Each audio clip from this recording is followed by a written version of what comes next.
I'm going to go ahead and the time is 6:17 p.m. It is Tuesday, April the 16th, and I'm going to call this special city council meeting to order. Would the city secretary please call the roll?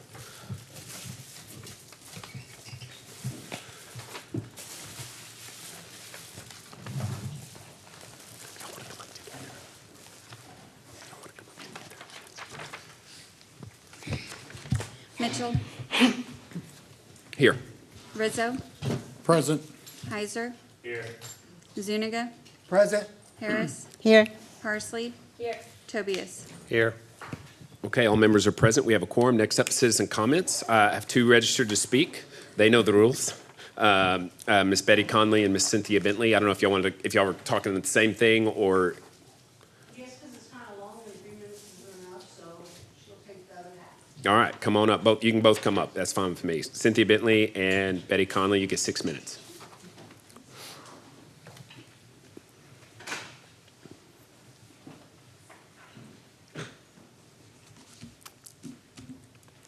Hi, my name is Betty Conley, and I live in Kyle at 87 Eagle Creek Drive. Good evening, Mayor and City Council. This is our time of year that, and I hope Jesse gave you the information. Yes, this is our time of year that we give you comments on what we've done throughout the year of 23, and we were just going to tell you about the achievements and community involvement that CAS is involved in. In January, we partnered with Hays County Food Bank to provide community service for senior nutrition and wellness classes. We continue to partner with the city, answering the city phones. We hosted an MLK celebration in connection with the library. Our community project this year was the construction of the Peace and Harmony quilt, which was displayed at City Hall at Black History Month in Buda. The Planners Club continues to go on. We make it mats for the homeless and continue to provide a creative way to raise money for I Love CAS. CAS Companions is a volunteer group, an ongoing partnership with Philomena, Orchard Park, Buda Oaks Assisted Living, Legend Oaks Nursing Home and Rehabilitation, and other facilities around Hays County, and we visit these facilities. CAS Singers Group and CAS Line Dancers also to perform at facilities around the community. In February, we kicked off our Super Bowl party. We celebrated Black History Month with the Peace and Harmony quilt displayed at CAS. We celebrated the month of February with the senior and disabled community wine and cheese chocolate events. In March, CAS collaborated with Parks and Recs for the Easter extravaganza. We decorated over 1,000 eggs with tactile items for special need children. Easter extravaganza bridged 4 organizations in this community to work on the special needs area: CAS, AMVETS, Post 115, Unforgettable Family and Friends, and Kiwanis. In April, we hosted a senior resource fair for the community with the Hays County Latinos United providing a vaccine clinic. We won second place in the best decorated booth at the Chamber of Commerce Business Expo, which we do every year.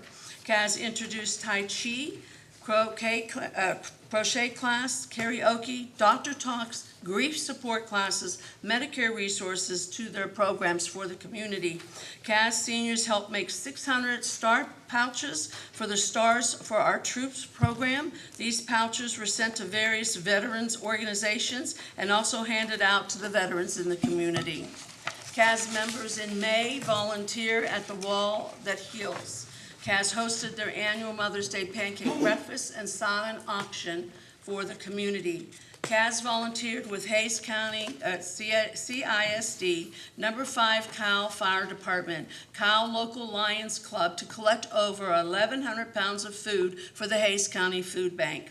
In June, CAS is hosting their second annual Juneteenth flag-raising ceremony and celebration with partnerships of the Kyle Public Library, Unforgettable Families and Friends, New Sigma Summa, Kiwanis, Kyle Buda.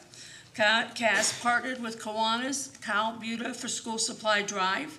The CAS members, also along with Kiwanis and Unforgettable Families and Friends, began a reading summer program at local residential communities and established a free little library. CAS donated food items and volunteered at the National Hot Dog Day in partnership with AMVETS Post 115. We also hosted Donuts for Dads for the community. In July, we raised funds with a Christmas July holiday market. The seniors decorated and put out a box to collect donations of school supplies at various businesses in the community. CAS seniors donated candy, popcorn, and did face painting at one of the subdivisions in Kyle. Ongoing members of the Kyle Chamber of Commerce. Go ahead. Okay. In August, Dawn Connolly was nominated for the Kyle Chamber Excellence in Commerce Award for Volunteer of the Year, and Cass was also nominated for Best Nonprofit of the Year. We hosted a community remembrance ceremony to focus on grief of lost ones. Cass members donated funds and manned the telephone to raise funds to train service dogs for veterans, and we raised enough funds to purchase and train over 5 dogs for our veterans. CAS members volunteered with Hayes Cares, Shoes of Hope, to deliver over 300 pairs of shoes to our children in the community to start the school year. CAS sponsored a table at Orchard Park Assisted Living for the casino night. In September, we hosted the second Viva Mexico Fiesta and dance, which celebrated Mexico's Independence Day. CAS members donated funds and collected coats for AMVETS Post 115, Alex Coats for Kids.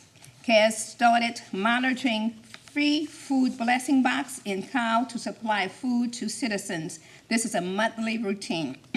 CAS received monies from the Daughters of the British Empire because they believe in the CAS mission statement and what we are doing for the seniors of Kyle and the surrounding Hayes County.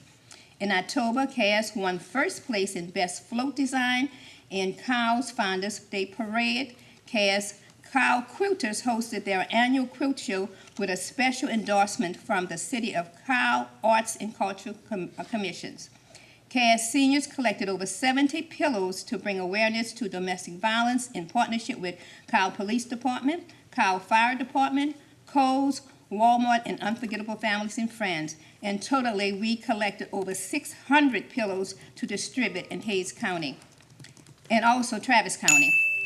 CAS participated in the Center Street Trick or Treat, providing candy to children. CAS hosted CPR classes for members in the community with Red Heart CPR. In November, we hosted the second Feast Around the World event, celebrating Martyrs with Ofrenda.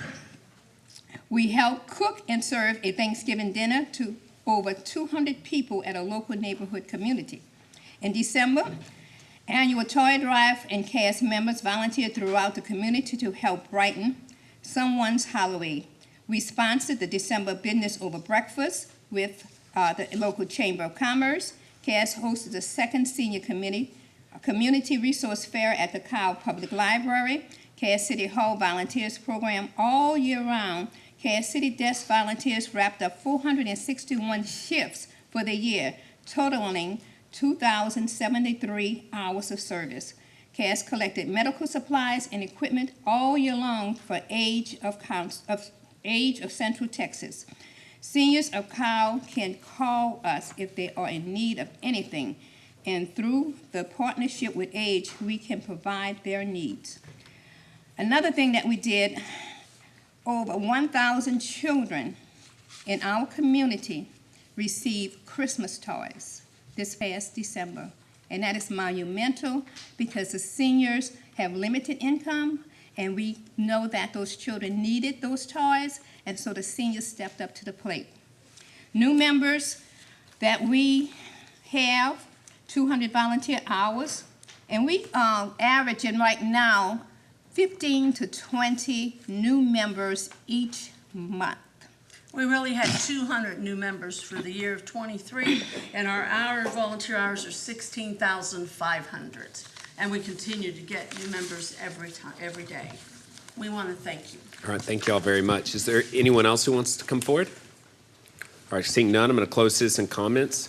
All right, next up is executive session. City Council will now go into executive session to discuss items 1A through H pursuant to Texas Government Code sections 551.071, 551.072, and 551.087. Thank you.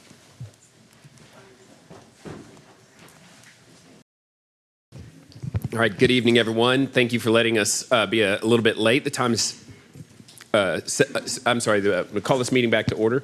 There was no action taken during executive session. There will be no action taken now. Motion to adjourn. All right, we are adjourned. Good evening, everyone. The time is 7:15 p.m. It is Tuesday, April the 16th, and I'm going to call this regular city council meeting to order. Would all please rise for the Pledge of Allegiance?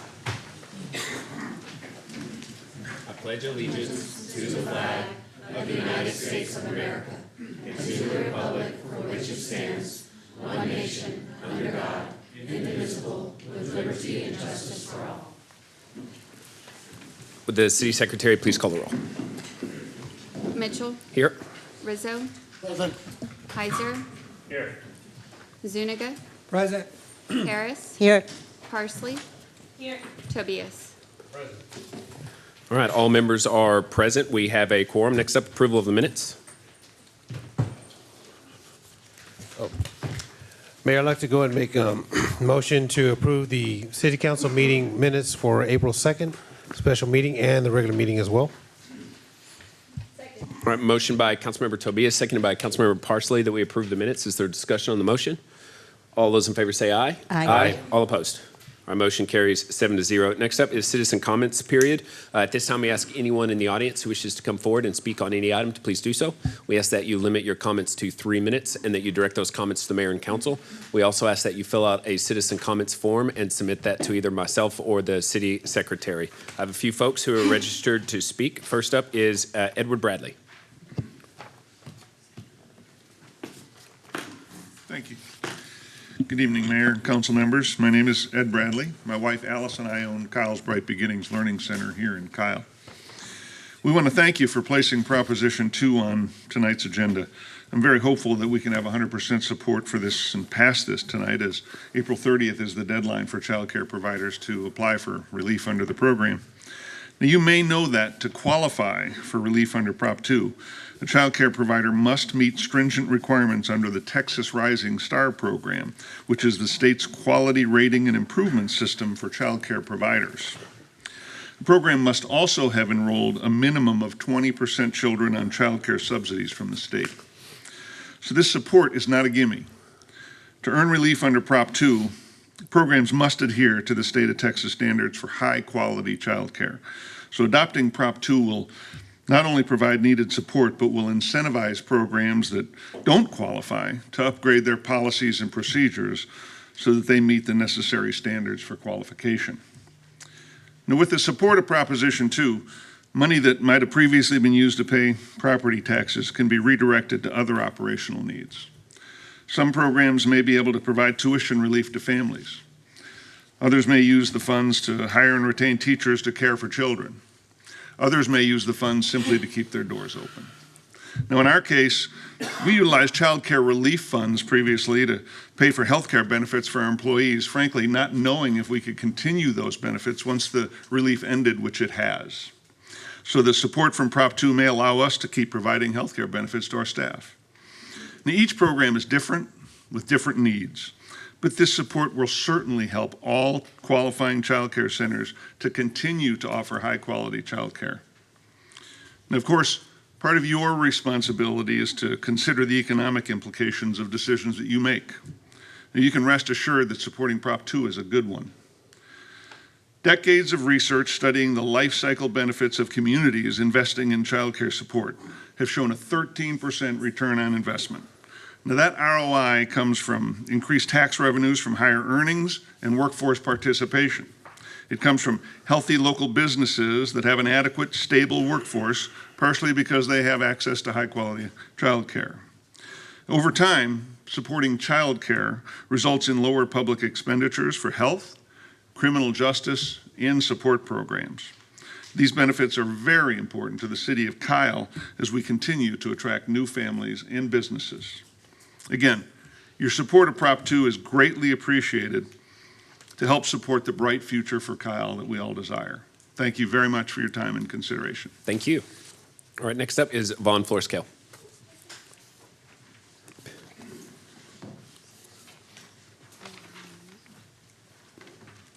Members of council, I just want to say good afternoon. I want to recognize that today is Mrs. Chappa's birthday. And this year, 2 years ago, my husband gave her a really great gift. And so I thought I would just follow up by hopefully she's watching and telling her happy birthday and thank you for all your service to this community, as well as Armando Chapa, who gave a lot to the residents. And in the spirit of taking care of our community, I would strongly suggest to all the council that they continue the idea of supporting our community by voting yes for Agenda Item 8 and Proposition 2, which will hopefully give some relief to our families. Thank you. Thank you. Our next up is Stephanie McDonald.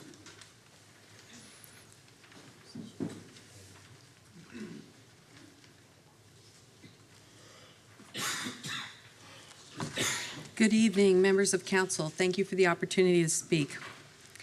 I'd like to say, first of all, that I'm concerned about the lack of accountability and transparency I've seen in the City of Kyle's governance.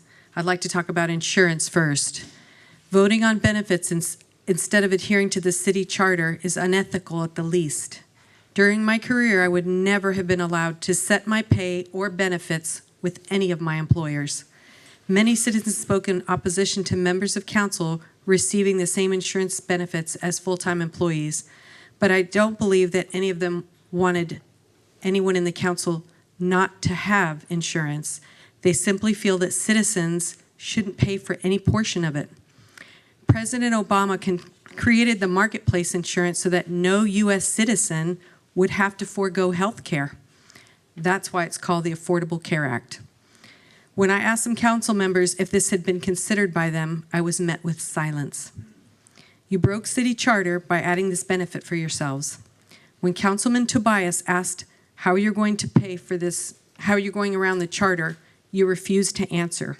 In fact, at that meeting, the mayor did not want any discussion on the topic. This is very telling. Many of us have made employment decisions based on our need for benefits. Perhaps some of you should do the same. Thank you to those members of council that voted against this unethical decision. I wanted to also speak about market days. I previously spoke against a Pride-themed market days. My point was that it's a day of shopping and it doesn't need a theme.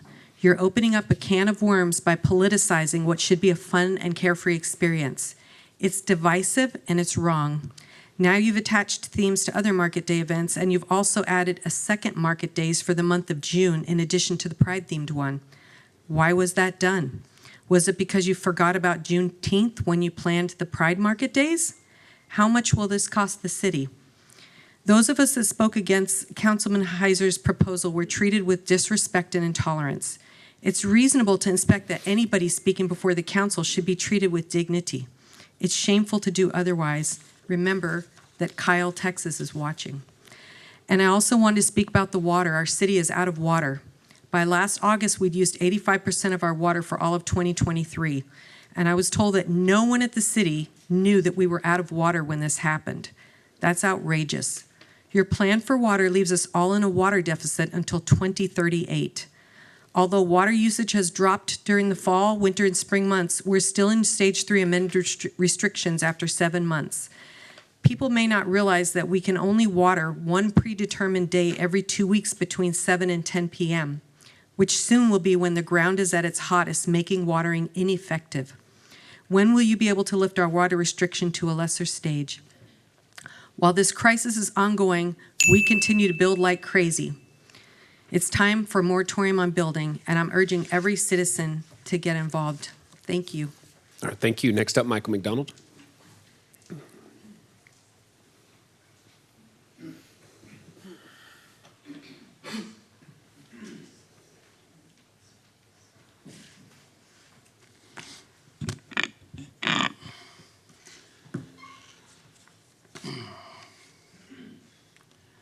On March 18th, 2024, I wrote a letter addressed to members of council and the city manager. My letter describes in detail my experience on March 7, 2024 with council members and their reaction to citizens with opposing viewpoints on a proposal for market days. As of today, I have received only 2 responses from the 7 members of council. I received a phone call from Councilmember Tobias on March 18, 2024. Note, Councilmember Tobias wasn't even present for the March 7th, 2024 meeting, and yet he took the time to respond graciously. I received an acknowledgement email from Councilmember Parsley. Imagine if you were me and you wrote a letter to the City Council regarding an experience you had at a City Council meeting. What would you think of those council members who acted like you weren't worth the time to respond to by acknowledging your letter? Two words come to mind: privilege, as in I'm an elected official and you're not. Accountability, as in I don't have to answer to anyone for what I say or do. A simple definition of accountability is to accept responsibility for your actions. On the City of Kyle website, the city organization chart can be found. The chart shows that the residents of Kyle are at the top of the chart, and right below them is the City Council.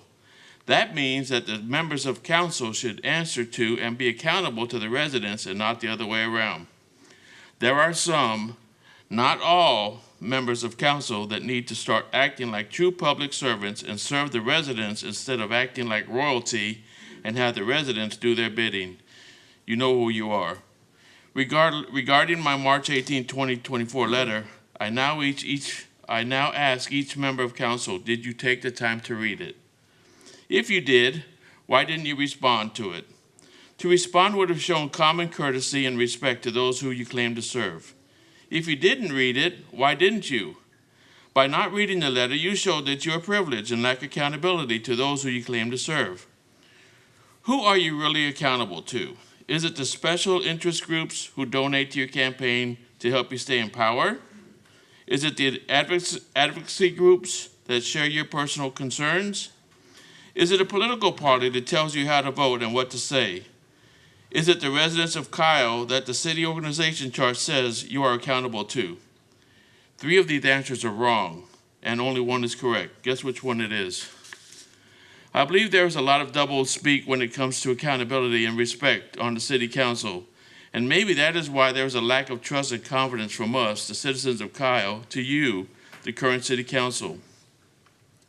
The citizens of Kyle are waking up. The ball is now in your side of the court. What are you going to do? Thank you. Thank you.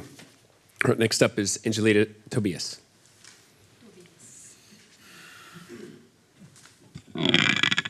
My name is Angelita Tobias, and I live at 1818 Roland Lane here in Kyle.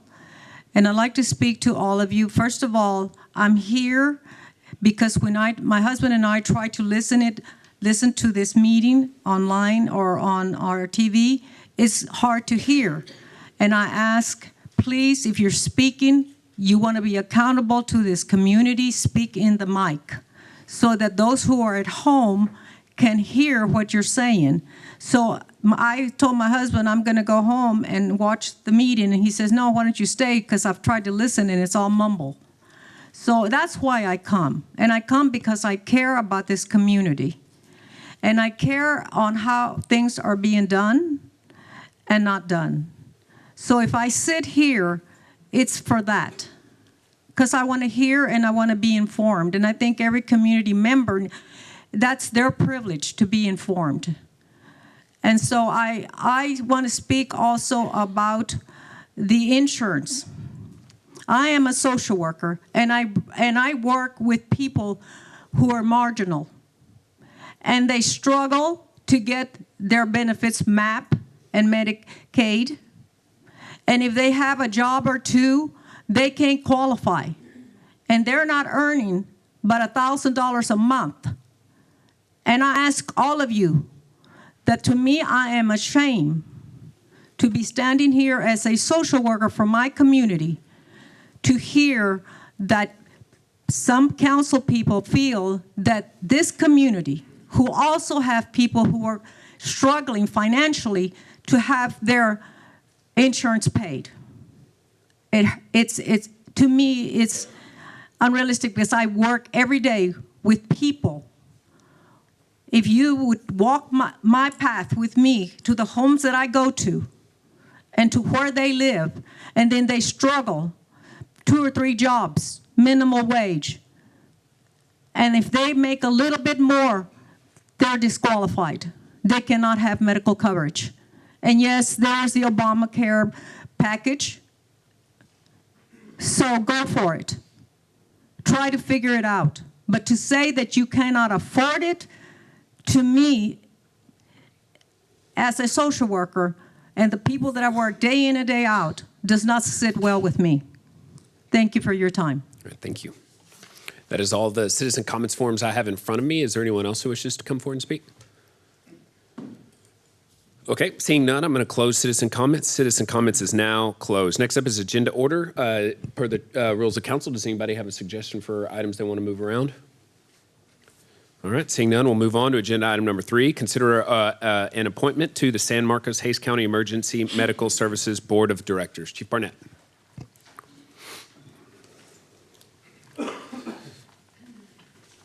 Thank you, Mayor and Council. Jeff Barnett, Chief of Police for the record. For your consideration tonight, the City of Kyle has historically been in contract with the San Marcos Hays County EMS, which provides local medical services, ambulance response to our community. As such, the City of Kyle has one board position that the City Council is authorized to present. Those are 3-year terms that are revolving and until filled by someone else, until you decide someone else takes a seat. Before you tonight, I am asking for that appointment, willing to step up and take that role that is vacated, and it's your decision on who you want to appoint.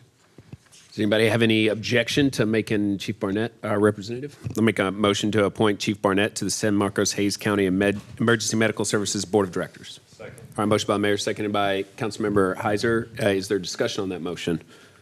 Thank you, Chief. All those in favor say aye. Aye. All opposed. All right, motion carries 7-0. Next up, agenda item number 4, proclamation recognizing National Telecommunicator Week. Mayor Pro Tem. So, sorry I'm a little under the weather, so my voice breaks up, I'm sorry. National Public Safety Telecommunication Week is held annually during the second week of April to honor the public safety telecommunicators for their commitment, service, and sacrifice. NPSTW initially started in 1981 by Patricia Anderson and the Contra Costa County Sheriff's Office in California. In 1994, President William J. Clinton signed Presidential Proclamation 6667, declaring the second week of April as NPSTW. This week is a time to celebrate and thank telecommunicators, personnel across the nation who serve our communities, citizens, and public safety personnel 24 hours a day, 7 days a week.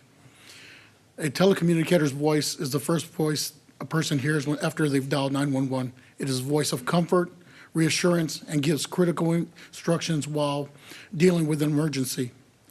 Our dispatch has had several homes, starting with the old bank building across the street, which was the old VFW from 2005, 2006. Then they moved to 300 West Center Street, the old post office, from 2007 to 2020. Next, they moved from that location over to the county co-location, and from 2020 to 2023. During that time, we recognized that there was a big gap between our communication and our patrol officers, with the co-location being at the southern part of our county, and our officers being here in Kyle. Our dispatch personnel no longer had any interaction with them. It is key for our officers and dispatchers to know each other. In circumstances, dispatchers can tell the difference in an officer's voice and assess the gravity of a situation. So in August of 2023, we moved dispatch into the brand new Public Safety Center and they're home now. So I'm glad to have them here. And where that is, City Council proclamation, whereas the City of Kyle is a member of the Capital Area Council of Government, CAPCOG, a regional council of government serving Bastrop, Blanco, Burnett, Caldwell, Fayette, Hayes, Lee, Llano, Travis, and Williamson counties. And CAPCOG's Emergency Communication Division and the City of Kyle Police Department are committed to providing a high-quality emergency communication systems to citizens of the region and the City of Kyle. And the City of Kyle joins CAPCOG in recognitions the professionals and unending service of telecommunications who answer 911 calls on a daily basis. And whereas the 911 telecommunicators are the link between people calling for help in an emergency situation and the emergency response agencies who arrive on the scene. And whereas the 911 telecommunicators are the true backbone of the 911 system. And whereas the President of the United States has historically acknowledged the second full week of April as National Telecommunicators Week, Now therefore, on the behalf of telecommunicators of the entire Cab-Cog region, including 20 full and 2 part-time telecommunicators with the Kyle Police Department, I, Robert Rizzo, Mayor Pro Tem of the City of Kyle, join with the Kyle City Council and hereby declare the week of April 14th to the 20th, 2024 to be Public Safety Telecommunicators Week in the City of Kyle, and call on all citizens to recognize the important work being done by the men and women, which significantly raises the level of public safety for our first responders, officers, firefighters, and emergency medical technicians, as well as protecting the health, safety, and well-being of our residents and visitors and the property of everyone. Signed on this 16th day of April, 2024. Thank you. And Chief, if you'd like to come up and say a few words about our telecommunicators. You got to mention the 138,000 view video of the officer trying to do the job and failing miserable. It was Thank you, Mayor posted and Council. yesterday. Yes, Jeff Barnett, Chief of Police for the record. We are very blessed to have the men and women that work in our dispatch center. And as the mayor mentioned, we have a very cute and wonderful example of how busy the dispatch world is. If you haven't seen it on our social media account, it portrays officers that go into the dispatch center and the dispatchers are too busy to pay them any attention, so the officers kind of walk out thinking, well, that was rude. And then the dispatchers come out and go, hey, we're really busy, we could use your help. Please come in and give us a hand. Then the officer out in the field puts on a headset and sits down in the dispatcher's role and realizes just how quickly they get overwhelmed with the work that our dispatchers do. It is both very difficult work. It is challenging. They have to be able to multitask. They have to be able to brave the difficult circumstances in which they're called upon to provide assistance to the community. People tend to call them, at their worst when there's emergencies happening, and our men and women remain calm. They provide good, solid advice to the community. They dispatch our police, fire, and EMS through all of their techniques in an exemplary fashion. We are blessed to have a group of our members back here, including our supervisor, Miss Ashley Menning, that leads a wonderful team of men and women, and they're there to answer your 911 calls. We're so proud of them, and we're grateful for your time to recognize them this week during National Telecommunicator Week. So thank you for doing that. All right. Thank you, Chief. Does anybody have anything they want to add before we bring them up for a picture? I want the public to understand the type of calls they get every day. And just imagine being on the other side of the line and hearing whether it's a child frantically calling for help, or there was an accident that happened, or somebody has a medical emergency, or just hearing the police officers themselves requesting assistance, whether it's a foot chase or whether it's a vehicle chase, whatever, and also a fire. So for you to have that kind of courage to be able to take those calls and provide that for the community, I thank you from the bottom of my heart, because it is challenging. And I just don't know how some of y'all may go home and be able to sleep at night because of what you may go through. But I know it is part of the job, and you've got to be professional at all times, because once you hang up with that phone call or that assistance call from the officer, there's going to be another one coming, and you got to be ready to go. So I want to say thank you very much for all you do. It's really appreciated. Thank you. Councilmember Parsley. I just want to say something quick. So thank you so much for all you do. And I appreciate Ms. Ashley Bradshaw for capturing a perfect video of what they go through on an everyday, so we can all see that what they do is really not an easy job. So thank you so much. All right, anyone else? All right, if y'all would like to come forward, we'd love to take a photograph with you. Thank you. Stay up here.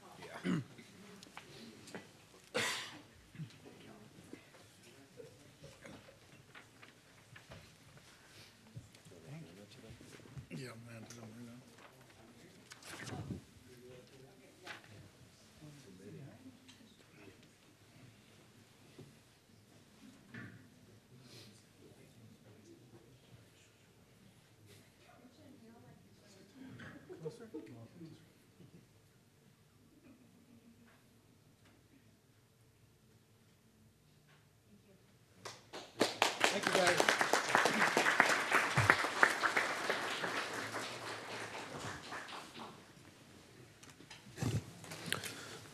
right, next up is agenda item number 5, proclamation recognizing National Animal Control Officer Appreciation Week. Councilman Zuniga. Oh, thank you, Mayor. And just like to say, I'm very honored to do this Animal Control Appreciation Week, which is always done second week of April. And just to say a few things as well. The City of Kyle has an amazing and professional staff of animal control officers. Supervisor Brianna Guides, animal control officers Casey Olivio, Carly Matthews, and Monica Pera. And we're truly grateful for their work, and they are an asset to our community. This is a profession that is not easy to do because of the various challenges that you see in the field and, of course, the stress that comes with it from seeing lost pets, injured pets, or even abused pets. It takes a person that truly cares about protecting and the general welfare of each pet in this community to do this stressful but rewarding career. And we do appreciate and are grateful for the many wellness checks that they undertake after responding to any cause in which a pet may be in danger or under stress. And just to give a few highlights of 2023, it was a growing year for the Animal Control Division, and they grew. They continue coverage 7 days a week. They've been providing assistance to any spay and neuter vouchers if residents need them. They've been helping with microchipping, getting pets that they pick up that are lost back to homeowners, and transporting them safely to the San Marcos Animal Regional Shelter. And they're also working on furthering communication, building a Facebook page so that it's going to be easier to report lost, stolen, or abused pets in the city of Kyle. So with that, I'd like to read the proclamation. Whereas the National Animal Control Association has designated the second week of April each year as Animal Control Officer Appreciation Week, and whereas statistics show that there are approximately 15,000 animal control officers serving across the United States, tirelessly safeguarding both human and animal welfare. And whereas the various federal, state, and local government officials throughout the country take this time to recognize, thank, and commend all animal control officers and animal control staff for the dedicated service they provide to the citizens, various public safety, public service agencies, and departments across the country. And whereas the City of Kyle would like to express its sincere thanks and appreciation for the outstanding service the Kyle Animal Control Officers provide on a daily basis to the citizens of the city and to the various public safety, public service agencies, and departments. And whereas statistics further reveal that animal control officers handle approximately 20,000 animal-related calls addressing issues ranging from loose animals to cruelty investigations, thereby ensuring the safety, well-being of both humans and animals within our communities.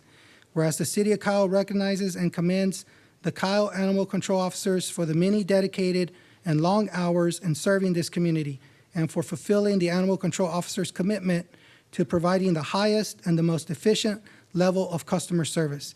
And whereas the City of Kyle wishes to commend our animal control officers for their service, which is in keeping with the long and distinguished tradition of the animal control profession.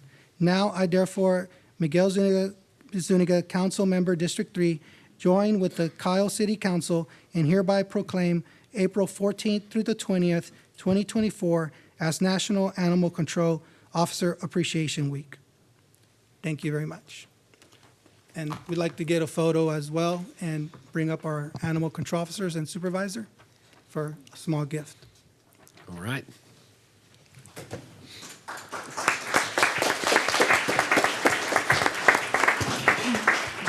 From the members of council.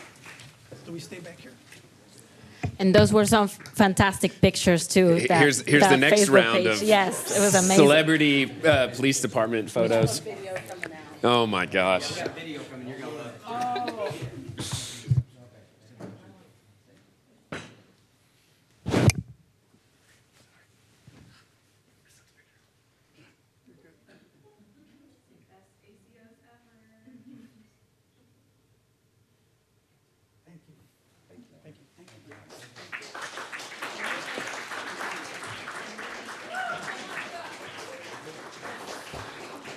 Brianna, if you'd like to say anything, I wanted to say, I do wanted to say something. don't be So, shy. Don't be shy. I wanted you guys to know how truly we appreciate what you do because it's something that normally gets overlooked in the community. So thank you so much.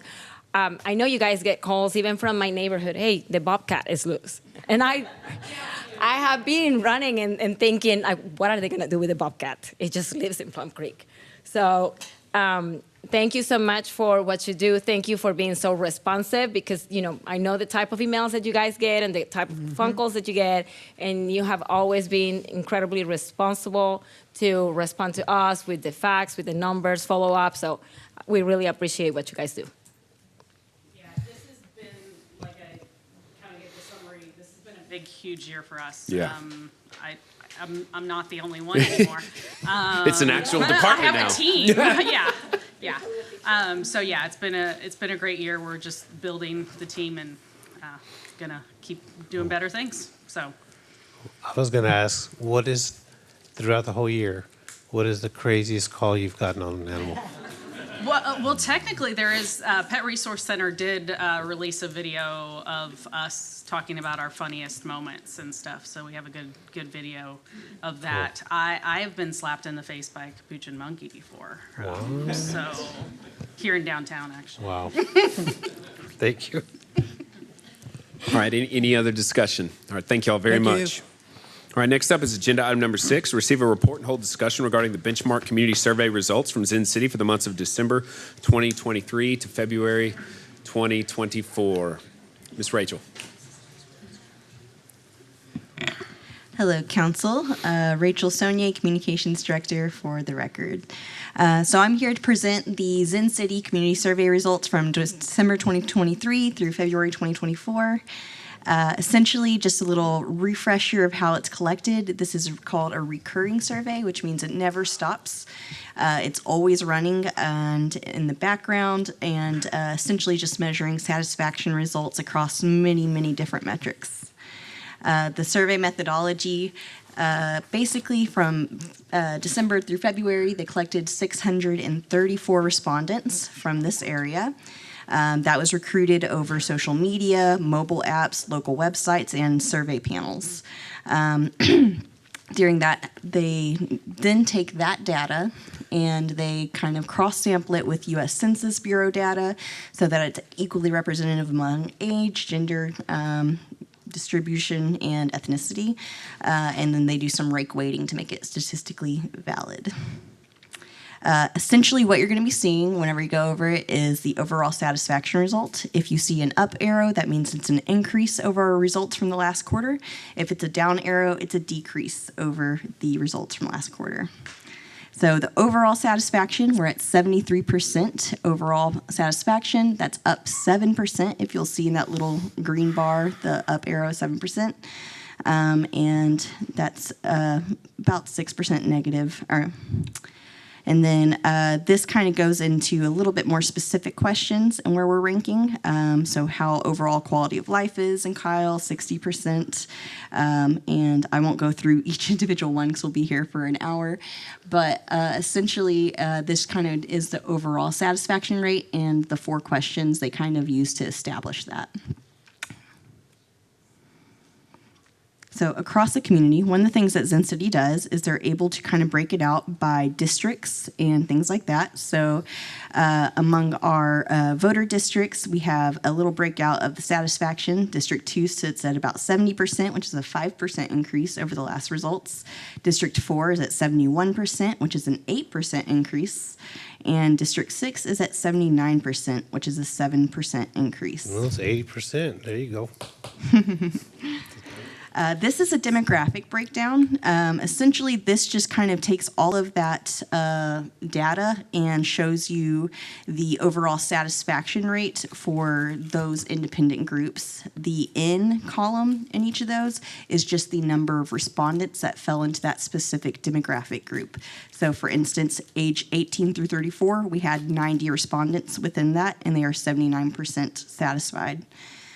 So yeah, you can kind of look through and break down demographic data based on districts and anything. So if y'all ever have specific questions about things like that, feel free to email me and I can go ahead and kind of pull that information and give it to you in the future.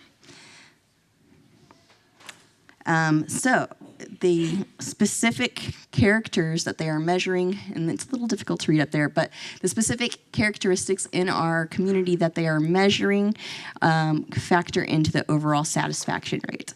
So as you can see, we have some things that stay pretty strong. Access to quality health care sits at about 63%. Acceptance of residents of all backgrounds sits at 63% as well. Overall quality of services provided by Kyle sits at 54%. Quality of parks and recreation, 55%, which is a 7% increase over our last results. So there's a couple areas where we see some positive growth in all of those areas, and a couple of areas where you can see there's a downward trend for almost all the negative ones, except for that overall cleanliness, which is kind of statistically. These are our lower ranking areas. So as you go along, you'll see that the areas that we have are focus areas, as I like to call them. Transportation, we're ranking it at about 16% approval right now. And availability of jobs that pay a living wage, 25% satisfaction. And availability of a variety of arts and cultural events at about 29% satisfaction. Availability of affordable housing, 31%. That's up 7% from last quarter, but an ability of residents to give input to the City of Kyle is at 44%. As you can see, the input one went up about 9% over our last one, so some positive growth there. That being said, there are areas that we want to maintain, there are areas we want to strengthen, and there are areas we definitely need to focus on.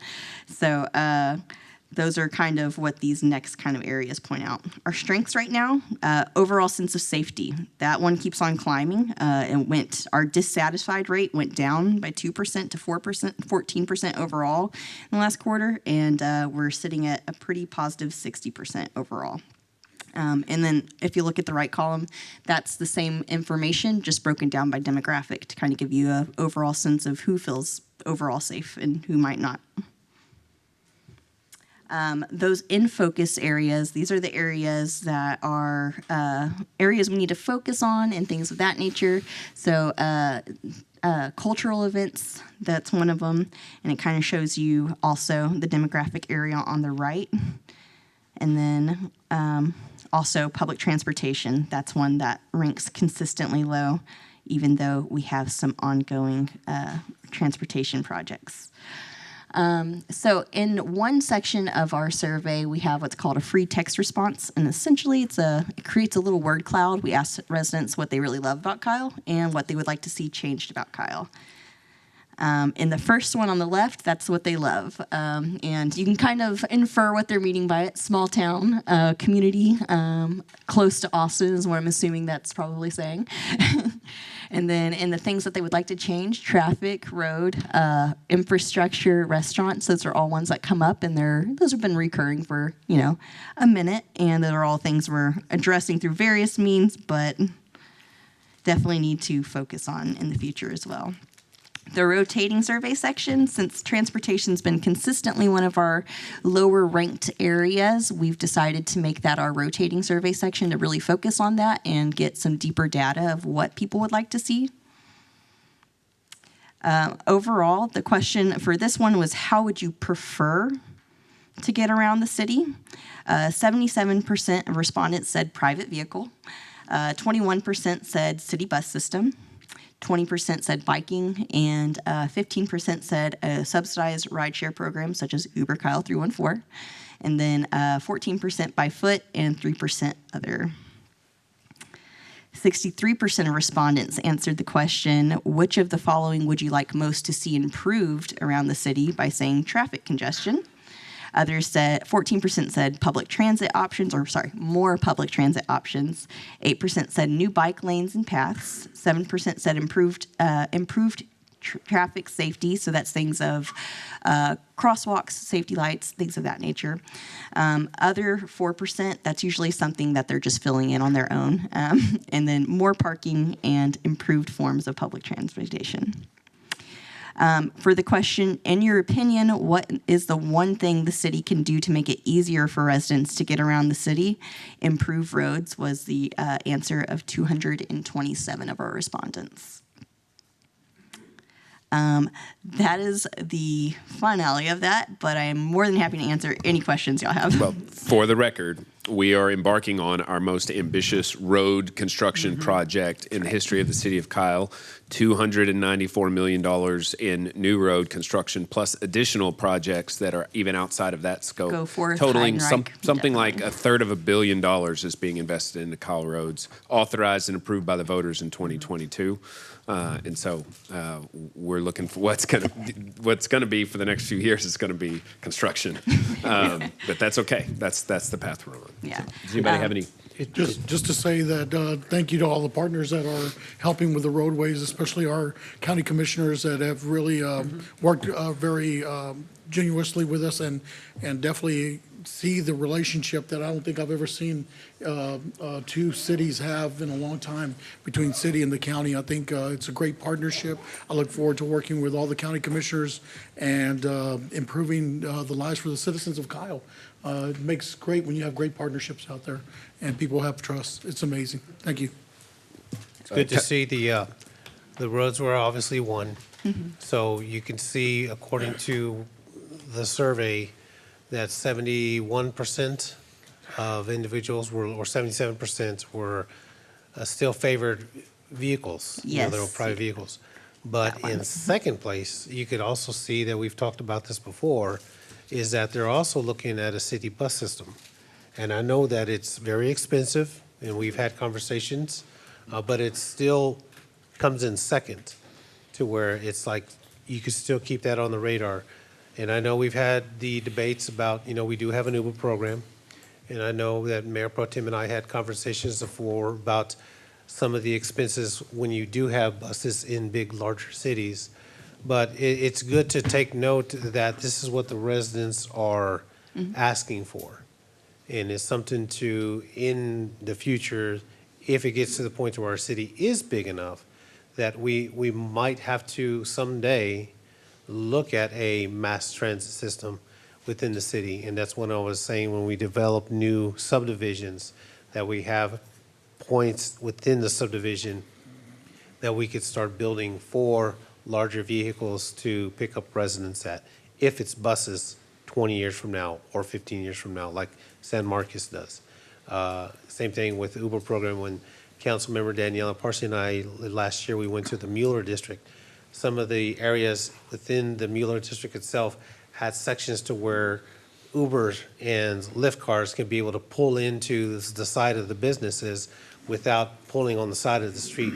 They had those areas there. So it's just good to just take that feedback. And obviously, again, 77% of the people in Kyle that were surveyed still like to be in a private vehicle, which is true.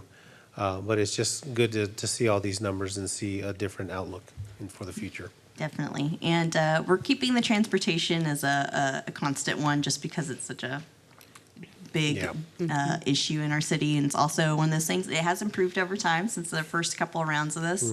So it's a slow burn, but we're getting there. Councilmember Harris.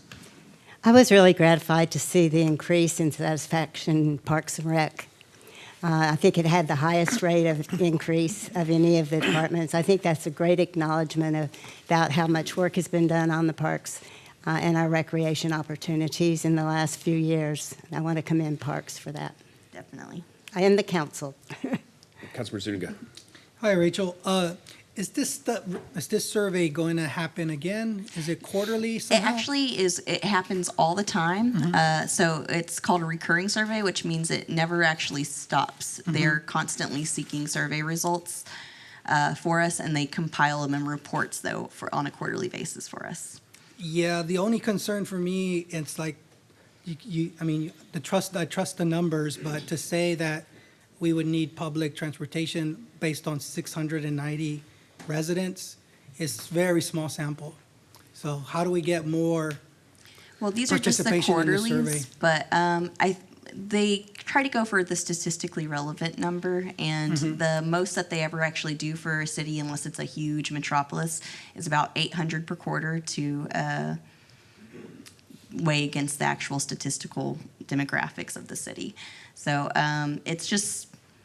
it's what their statistical analysis has determined to be the soundest survey methodology, but they aren't the only survey company out there that does community Right. survey results. So it is something we've talked about, shopping around for to see if we have better competition out there, other offerings, that sort of thing. Well, I do like then that the satisfaction is pretty high in Kyle and that people want to stay in Kyle another 6 years and that they're recommending this city. So I guess if that's what they're basing it on, as good enough sampling, it's nice numbers to be in the 60s there, 60%. Mayor Pro Tem, do you have something? Yeah, I just wanted to say, I think if we could do a little better job in marketing our Uber program. Uber program is probably, it's groundbreaking. It's amazing. It's affordable transportation for cities, and that's the key thing right there. It's so affordable.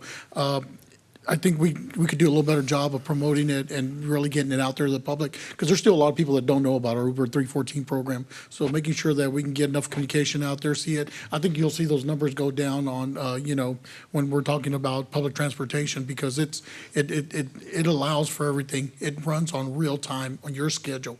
With a bus route, you have a fixed route, and you're having to run. I'm sorry, doctors' appointments don't run around a fixed route, but making sure that we get enough communication out there and really put something out there that really shows how easy it is to use and how important it is and what a great service it is. Other cities are now following our lead. We were the first in this area to start this Uber program. We're groundbreaking, and I'm glad to see other cities picking it up, especially cities that had public transportation. The bus systems is now going away from that to the Uber program because it's more affordable. You want to keep the residents here, so it's definitely a good fit for us. So that's it. Thank you.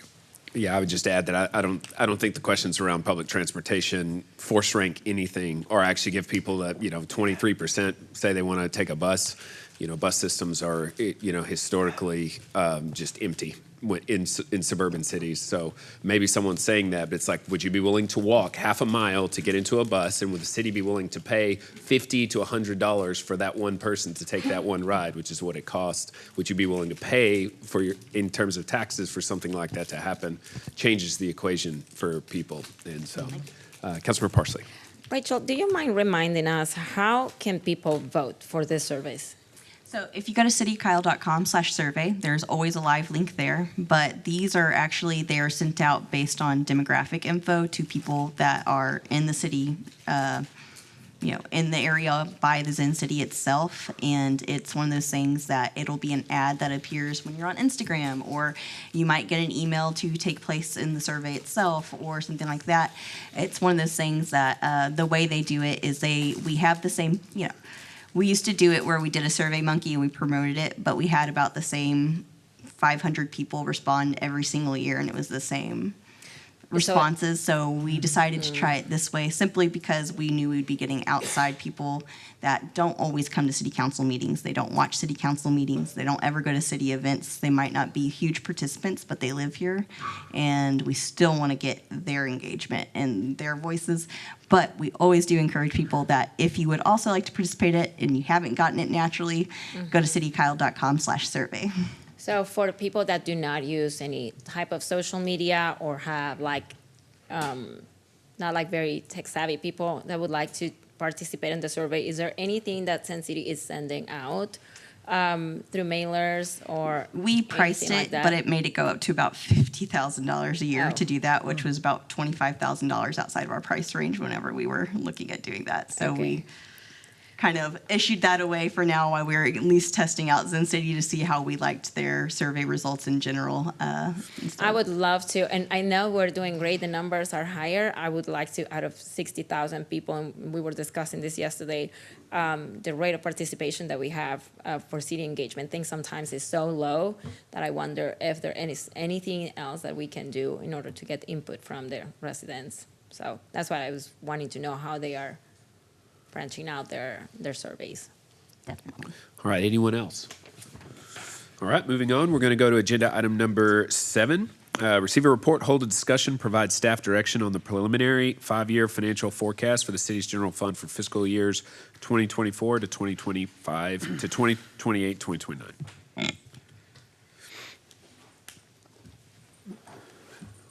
Mayor Pro Tem, council members, for the record, I'm Pervez Mohit, City's Director of Finance. So when we begin the city's budget process, we begin with two things. One is the community survey, which Rachel just shared with y'all, and we also begin with the 5-year financial forecast. The agenda item before you is our preliminary financial forecast for the general fund. But along with that, I'll go over some key indicators and what we have as compared to what we have in the current budget. So today's presentation, I'm going to cover the general fund overview. We're going to go over the real quick, the city's fund structure, approved budget for general fund, tax rate history. I'm going to share with you 37 years worth of tax rate history and comparisons to some other cities that we normally compare ourselves as benchmark cities.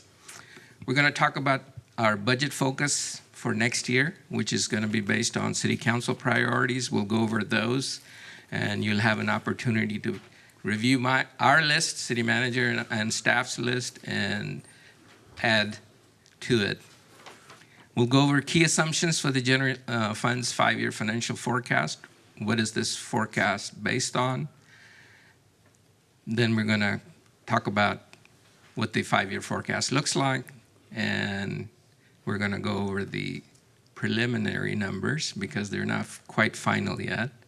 We will also compare some key indicators and the next steps in the budget process. So with that, this is the city's fund structure. Basically, the city as a municipal government, like all other government entities in the United States, must use a accounting system known as the fund accounting system. And the purpose for this is for transparency and accountability.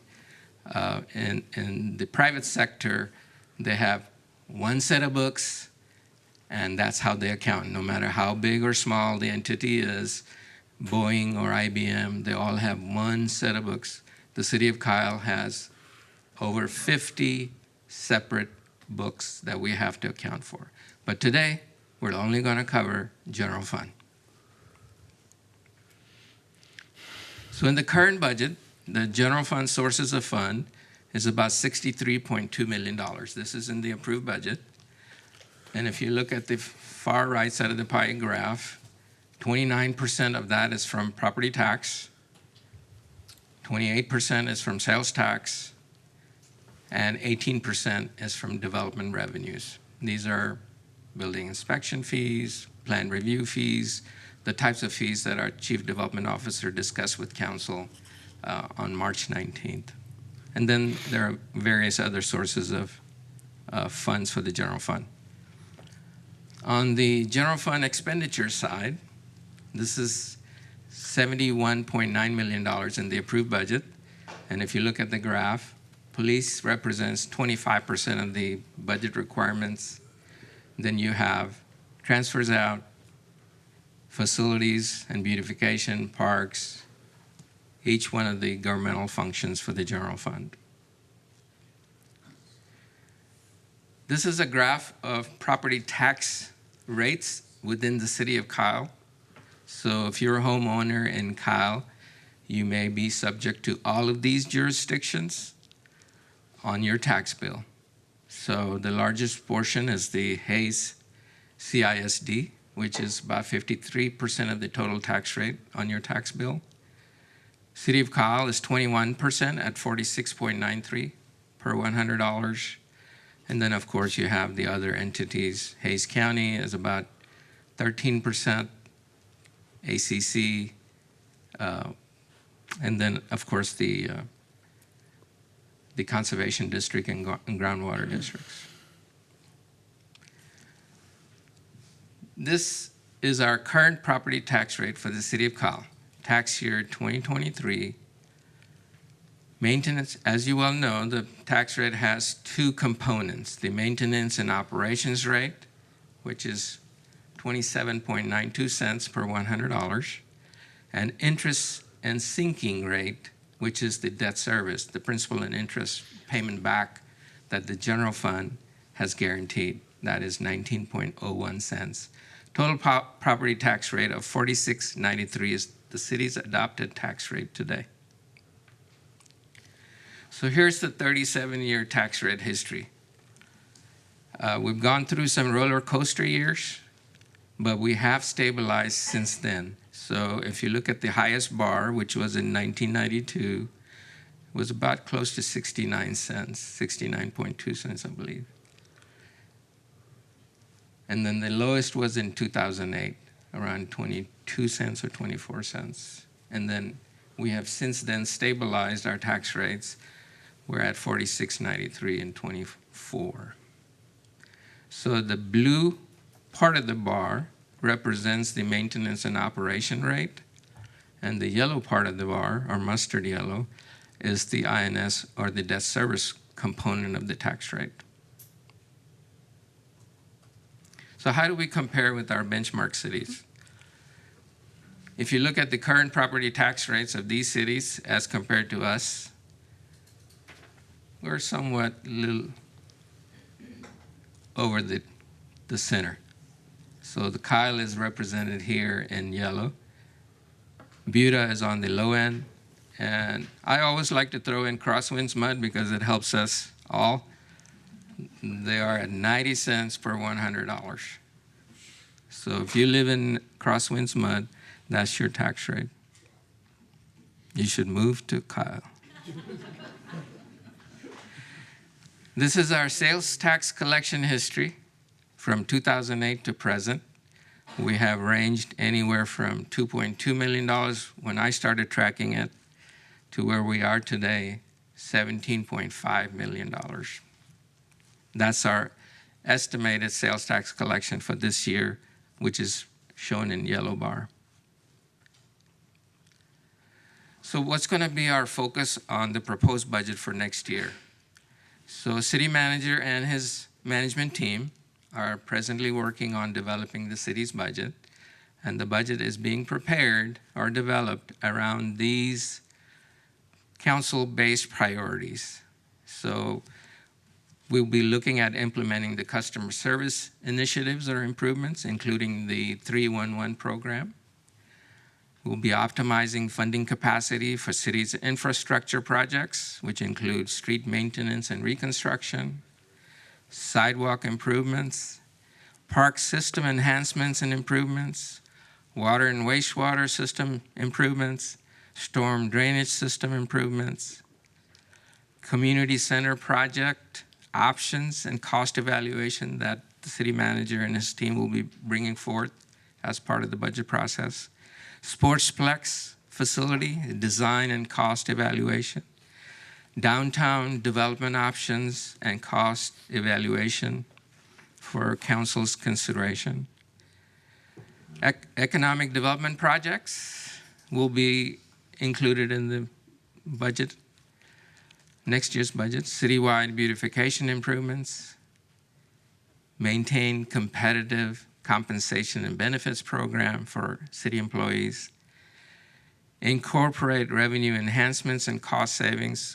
You'll recall that the city's chief development officer presented revenue enhancements and cost savings in March, I believe March 19th, about $3.2 million savings, annual savings. So that will be embedded in the proposed city manager's proposed budget. And then we put in other for if we left anything out, if y'all could give us that feedback. If this list is comprehensive and we've covered all your priorities, which is excellent. If we have missed any, please let us know. Can I ask a quick question? Are we considering under the water and wastewater or reclaimed water systems too? Yes. Okay, thank you. Yes. I would just to reiterate the point that Pervez made. If there's other priorities that you'd like us to focus on, this is the beginning of the budget process, and so we wanted to get this in front of you. I think these are a lot of the things that we've been talking about as a group over the last few months and at our the visioning workshop that we talked about. But we want to make sure that that we have that complete list for you. If there's other things that you want to make sure you have us look at through the budget process, now's a good time to let us know. You can certainly let us know further along in the process too at any of the other presentations, but we want to make sure that we're at least shooting for the right topics as we kind of bring all this material to you over the next few months. So going back to the street improvements, the first one, would the sidewalk improvements also, we add solar lighting as well to some of the sidewalks that we've identified before that you and I have talked about? You know, when the budget starts, when we start having these talks, I think in the next month or so, that way we can start identifying specific regions or, like I say, areas of the city, you know, zones that could be identified, like some in District 2.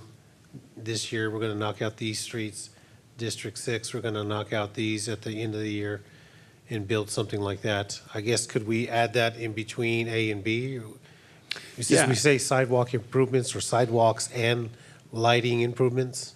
Yeah, yes, sir. We can certainly bring you some options to improve lighting on some of the corridors. That we'll be glad to add that and bring that to you as part of the CIP. We can Okay. show you some of those. Yes, sir.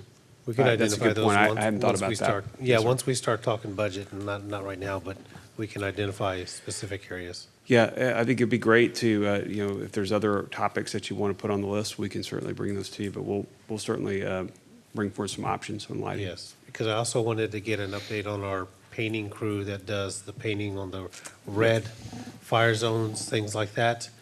That is one of the ones that I wanted to talk about in budget. That department or those individuals that we were going to form that team, we can get an update to see, again, structuring like I've talked before within regions, you know, southeast, southeast, Kyle, northeast, central, and identifying those. So it'd be the sidewalk with lighting improvements, including the street maintenance and painting. That includes also restriping some of the streets that have the, at the stoplights or at the stop signs, and just restriping. Okay. Something like that. We could just put that in the verbiage. We'd be glad to bring some information back to you on that. And we can just go around by city. We can start in District 2, District 3, District 4, and just go around Plum Creek all the way across. All right, any other comments? Councilmember Zuniga.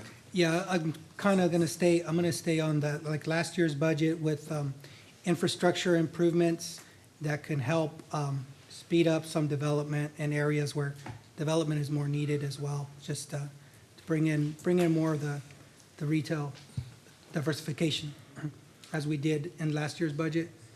Set aside for particular like a wastewater pump or whatever it needs to help that research get planned out and built out.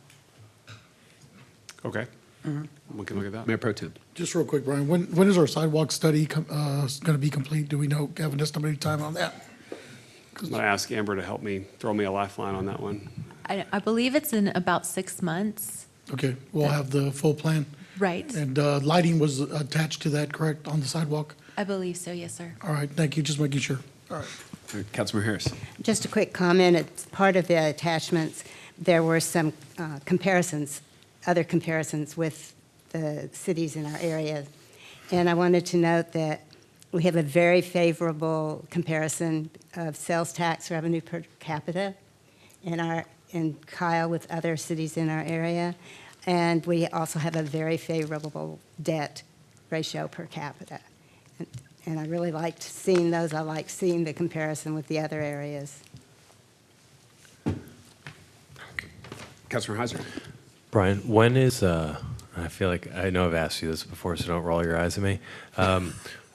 Remind me, when are you doing your park improvement presentation? June.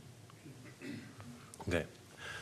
That's something that, I think as we look forward, really need to be making sure that we're not leaving existing facilities behind. No, All absolutely. over the city. Yes, sir. We'll be looking at bringing you a detailed plan on many of these items that you see on the list. You're going to have specific presentations and discussions about each of those, so you'll see those coming forward. Because that also would probably coincide with agenda item number 26. Yeah, like in an equity-based lens to see this budget. That's what I'd like to see for the older parks that are in need of bringing them up to much better status. Yes, sir. That's kind of what the study would be. Maybe identify some, we have to define what. Do we want to, To you, and equity means let's improve this old stuff a bit. That's my understanding. All right, any other feedback or comments? I put some shade. All right, we're going to move on. Thank you, Professor. All right, so He's not done. Oh, he's not done. I can stop here. No, go ahead, sorry. All right. We've got a few more slides. So why do we do a 5-year financial forecast? The purpose of the financial forecast is to evaluate current and future fiscal conditions to help guide policy, which is council, to measure the program service delivery decisions. So before we get into the forecast, this is important for council to understand. This is a very important slide, especially for the city manager and his team. These are based on preliminary assumptions at this point. Revenue and expenditure data are subject to changes. Departments are developing their proposed budgets, so they're finalizing, they're fine-tuning their estimates and cost projections. The certified taxable assessed valuations, or the city's tax roll, is not going to be available to us until late July. By state law, they're required to deliver to us by July 25th. So as we build the city's proposed budget, revenue and expenditure information that I am about to share with you will be further refined. So these are the general assumptions we're using in the 5-year forecast. Existing properties value growth, 10% a year for the first 2 years, and 15% thereafter. Existing properties taxable value ranges anywhere from $6 billion to $10 billion over the 5-year period. New construction, we're holding it steady at $350 million addition every year. Sales tax growth at 12.5% a year over the 5-year period. Development revenue growth at 5% a year. Other revenues will grow, we are assuming, at 3% a year. On the expenditure side, operations and maintenance requirements of the city departments, 8% increase per year over the 5 years. Compensation, 4%. Healthcare cost, 10% a year increase.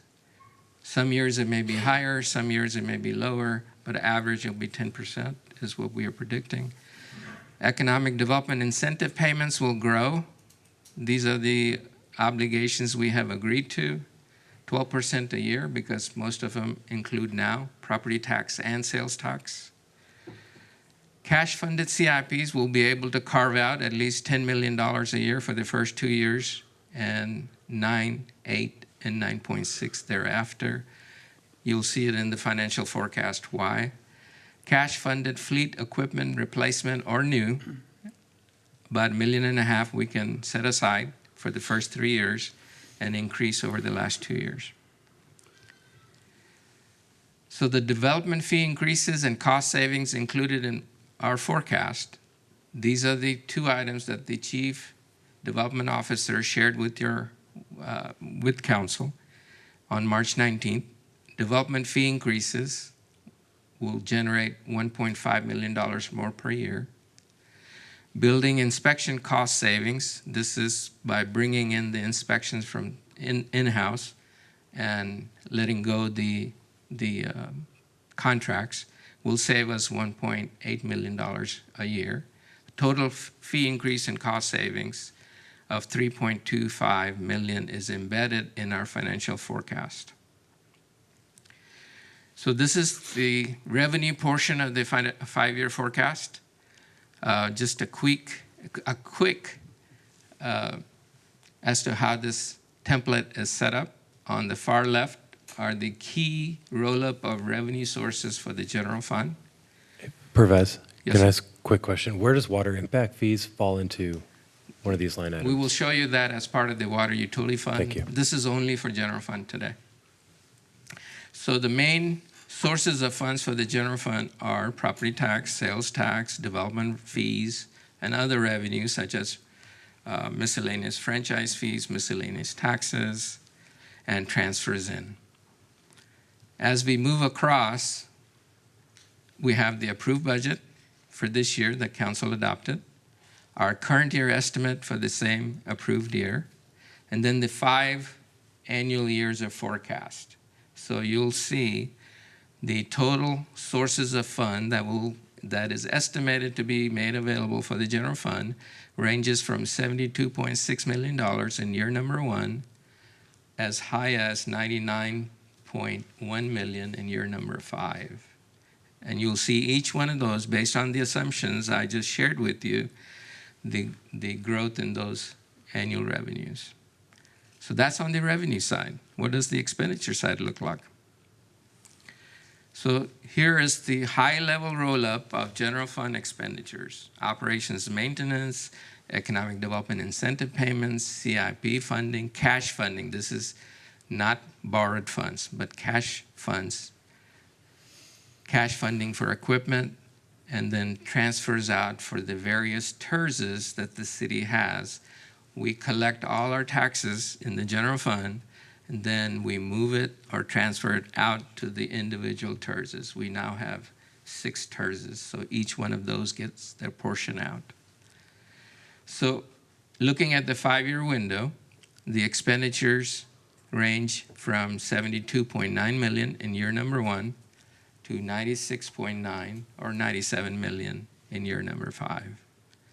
So how does the bottom line look like?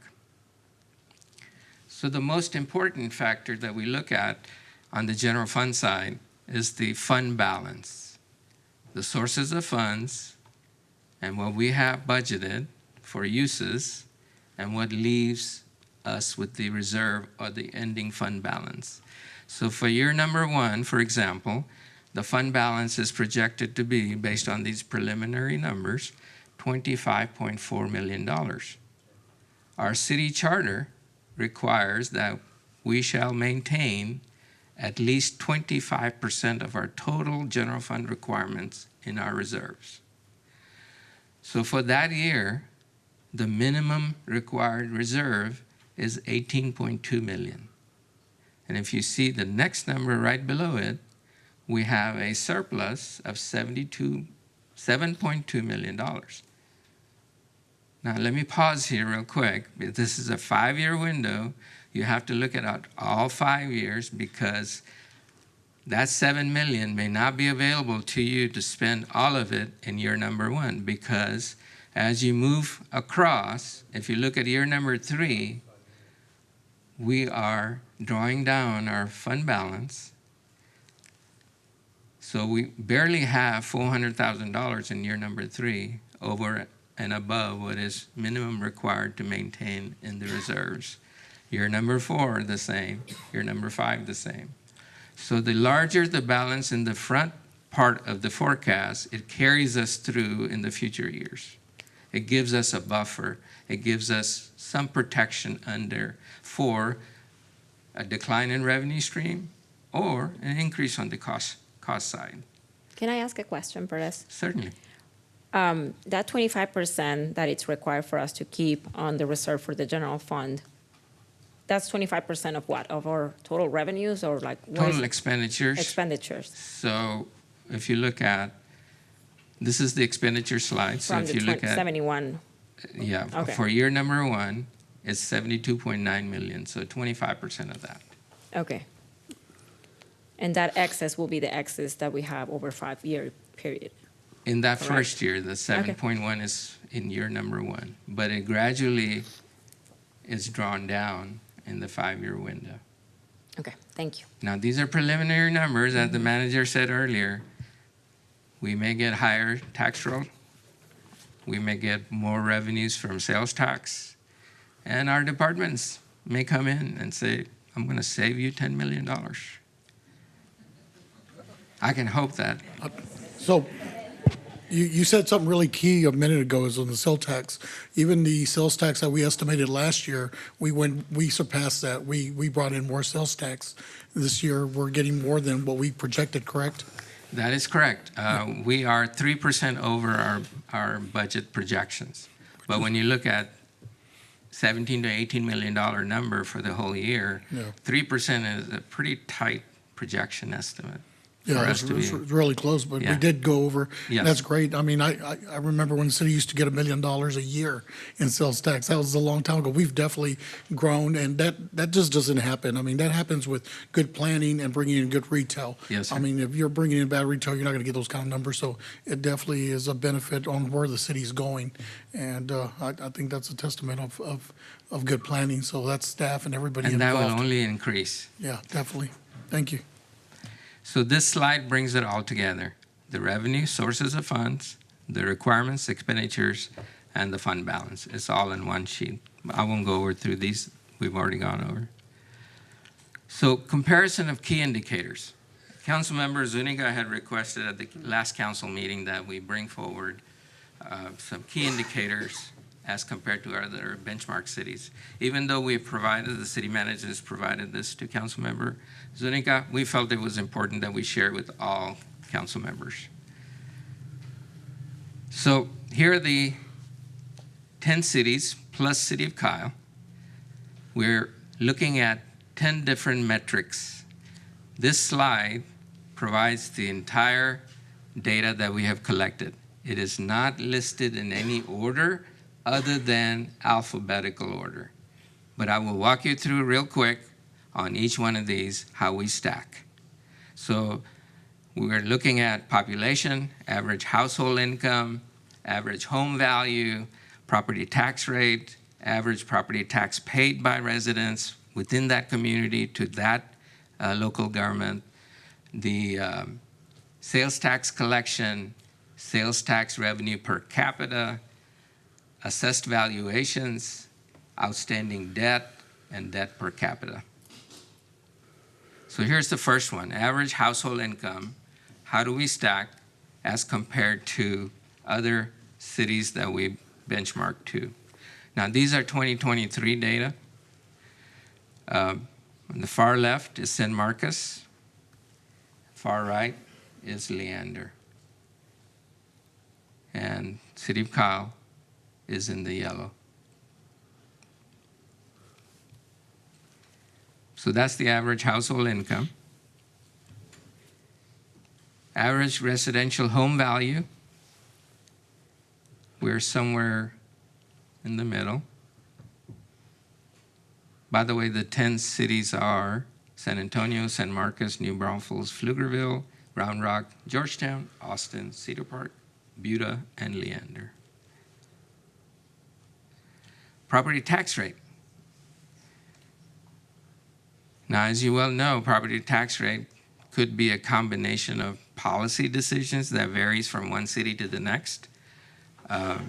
There are some cities that have larger contributions from their enterprise funds, such as water utility fund, wastewater utility fund, that subsidizes their property tax, or they dedicate more of sales tax dollars to offset property tax rates. It could be a combination of factors. So Kyle is a little bit on the high side as compared to some of the other cities. Buda is on the low side. However, based on what I have seen on their financial statements, their tax increase will be coming. It's just a matter of time. Yeah, Pervez, it's also worth noting that the slide before, the average household value for Buda is $100,000 more. So the price per home that you are paying in city taxes is greater, even with the lower tax rate in Buda than it is in Kyle, the actual check that every homeowner writes. That's correct. The tax rate is just one function in the amount of what you pay. Yes, sir. So average residential city property tax paid on that average home value. So San Antonio has the lowest. Leander has the highest amongst the cities we compare. Kyle is on the low side. Our residents or homeowners pay less as compared to Austin, Pflugerville, or Leander. Sales tax revenue per capita.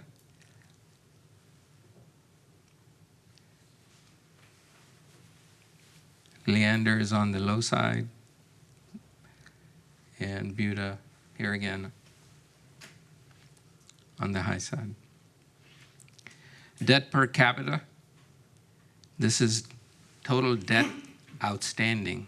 This does not include planned new debt. So please be mindful of that, because for Kyle, that will change, and so will it for other cities.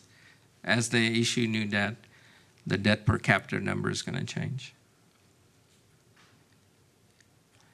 So some of the key upcoming, yes, sir. Just want to go, but can you go back one other thing? Yes. What is the average household debt per federal, from a federal debt standpoint? 100,000. So just as a comparison, the amount of money we're working with to fund all the infrastructure in the city is fractional per capita compared to national debt. Yes, sir. I think another thing that would be really good to see would have been like their city budgets compared to our budgets. But thank you for showing all of this, because it does show that we have a range of variety for various incomes in Kyle, whether you're on fixed or you're single family or multifamily, but there's a lot of different income levels that can live in this city. If we were to raise more sales tax to offset property tax, how would that work on the consumer? Would they now have less money power? Or how does that work, Perez? Because I know we can always increase our sales tax. Now, we can increase the sales tax rate. Sales That is tax rate, right. fixed. The only way the sales tax revenue can go up is we have more people shopping in Kyle or buying online from Kyle. So as we create more businesses, more business establishments where people come and shop and spend their money, that's how we're going to increase our sales tax collections. And that's why the statement I made earlier was about bringing the right retail in to increase that. And that's what we've been doing here as a city, is bringing in really good retail, increasing that. A long time ago, Kyle used to be a commuting city. We commuted for jobs, for everything else. So now that we're shopping, residents are actually shopping and buying here. We're not leaving those dollars out in other communities. But you said we could increase our sales tax rate. No, we cannot. We cannot. But how do other cities increase their sales tax revenue to offset their property value? Because they can do that within their city. They can, by policy, they can dedicate a portion of their sales tax collections to be offset to reduce the property tax rate. Okay, right. We've never done that in Kyle. But we do that. We do that. Yeah. Miguel. We do that Okay, already. okay. It sounds to me like that's taking the easy way out. It is. When we can look at how we develop Right, I the got rest of the city and make sure that we're doing it wisely Right. and following a lot of the feedback that we all gave before adopting the comp plan. That's how we're going to lower property taxes. You can also bring higher quality housing That is true, so they have to pay more. instead of like approving crappy housing. I'm just saying. So these are the next upcoming key dates for budget development process that staff and city manager will be bringing forth. May 7th, initially we were going to talk about compensation and employee benefits plan, but that has been moved to May 22nd. So on May 7th, we will be discussing property tax rates and debt defeasance. City's financial advisor and city's bond counsel will be here to discuss that with council.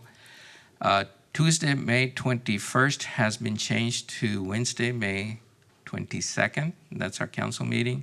So on that day, we'll be talking about compensation and employee benefits plan, customer service plan, economic development plan and budget overview, June 4th, as city manager was mentioning earlier, we'll be discussing Parks budget overview and their 5-year CIP, capital improvements plan. Strategic plan will also is scheduled to be discussed that day along with facilities plan.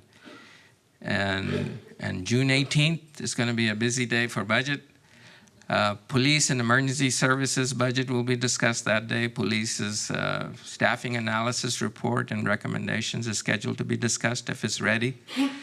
Public Works budget overview, streets 5-year capital improvements plan, storm drainage 5-year capital improvements plan, water utilities, this is where we're going to talk about the impact fees, and water, wastewater, reclaimed water, 5-year capital improvements plan is scheduled for June 18th. The rest of the budget calendar is on the city's website at cityofkyle.com/FY 2025. Please keep in mind that this budget calendar is tentative. We're changing as we are moving forward through the process, so some dates and projects will shift around, but we will adopt a budget in September, early part of September. Can I have a question? Perez, all these are Tuesdays. Is there a time on them? These are all during regular council meetings. If you recall, when we came before you, when I first discussed the calendar, we are moving away from Saturday meetings. We're moving away from special call meetings.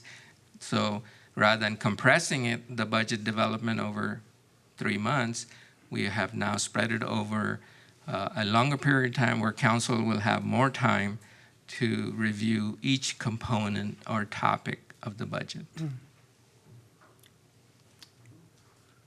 Not to end on a bad note, but I wanted to get back to Daniela's point about when the housing has a better market value, it's assessed a bit higher. So there's more property tax paid there.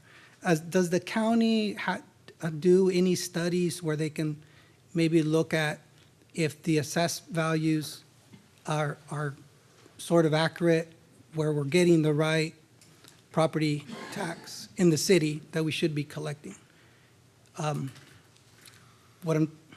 I can't speak for the appraisal district because in Hays County, we have an independent appraisal district that these various jurisdictions pay for them to provide this service for the residents of Kyle. They're supposed to be independent. They have a elected board. The council gets an opportunity in August of every year to appoint or share our votes with other jurisdictions to appoint someone on the board of the appraisal district. Gotcha. Okay. Councilmember Harris. I'd like to point out that there's a philosophical or actually practical difference between the lower cost housing and maybe the higher level housing, in that if you look at the revenue per acre for the housing that is smaller housing, like in Plum Creek, small houses, no yards, and the larger homes that are on large lots or acres, the cost to the city is much higher for those larger lots, and the revenue per acre is much less. Especially when we look at the rest of the city that is left to develop and where it exists on a map and what infrastructure exists around it. The burden of paying for that infrastructure development to the taxpayers is significantly greater if we continue, or if we do not look at what Councilmember Harris is suggesting and trying to find ways to diversify the options that people have when it comes to home buying. I was just trying to get to regressive taxing, where you know that you have a house that's under market value, but it's assessed too high.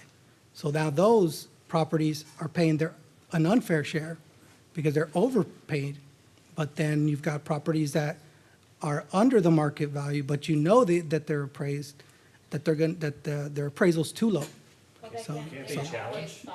They can challenge, but it doesn't. But there should be a study on that. It's appraisal district, it's not the county. Right. So it's the appraisal But what district. happens, it affects what we collect. So Mayor and Council, that concludes my presentation. All right, thank you, Thank you, Pervez. Perez. Appreciate it very Sorry much. to throw you out there. Thank you, All Pervez. we're going to move on to agenda item number Yes. 8, but we're going to actually, I'm going to ask that we wait on that. That's the road bond presentation. And we'll bring that up when Joe speaks so that he has the 2 items with regards to those road deals. Hopefully, we can maybe condense that presentation for the sake of time. And that'll bring us to the consent agenda, but I'd like to take a 6-minute break. We've been at it for about 4 hours now, so we need to take a break and clear our heads. So we will reconvene at 8:58. Yeah. 8:53.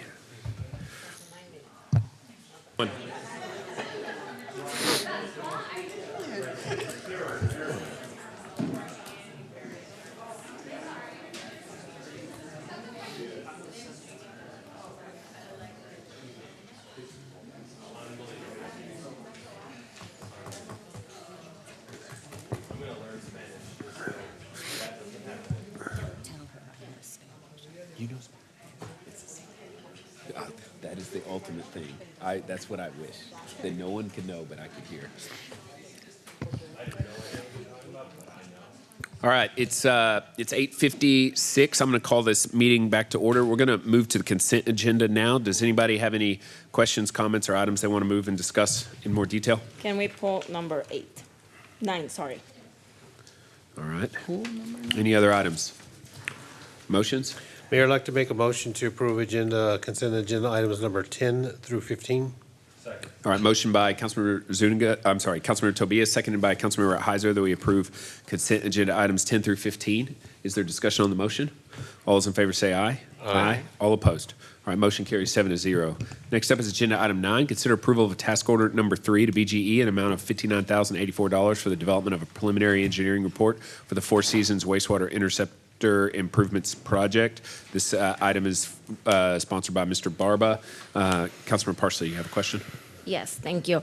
So how much are we paying for the design of the 5,100 linear foot of reclaimed water line? Is there any separate price that we're paying for that?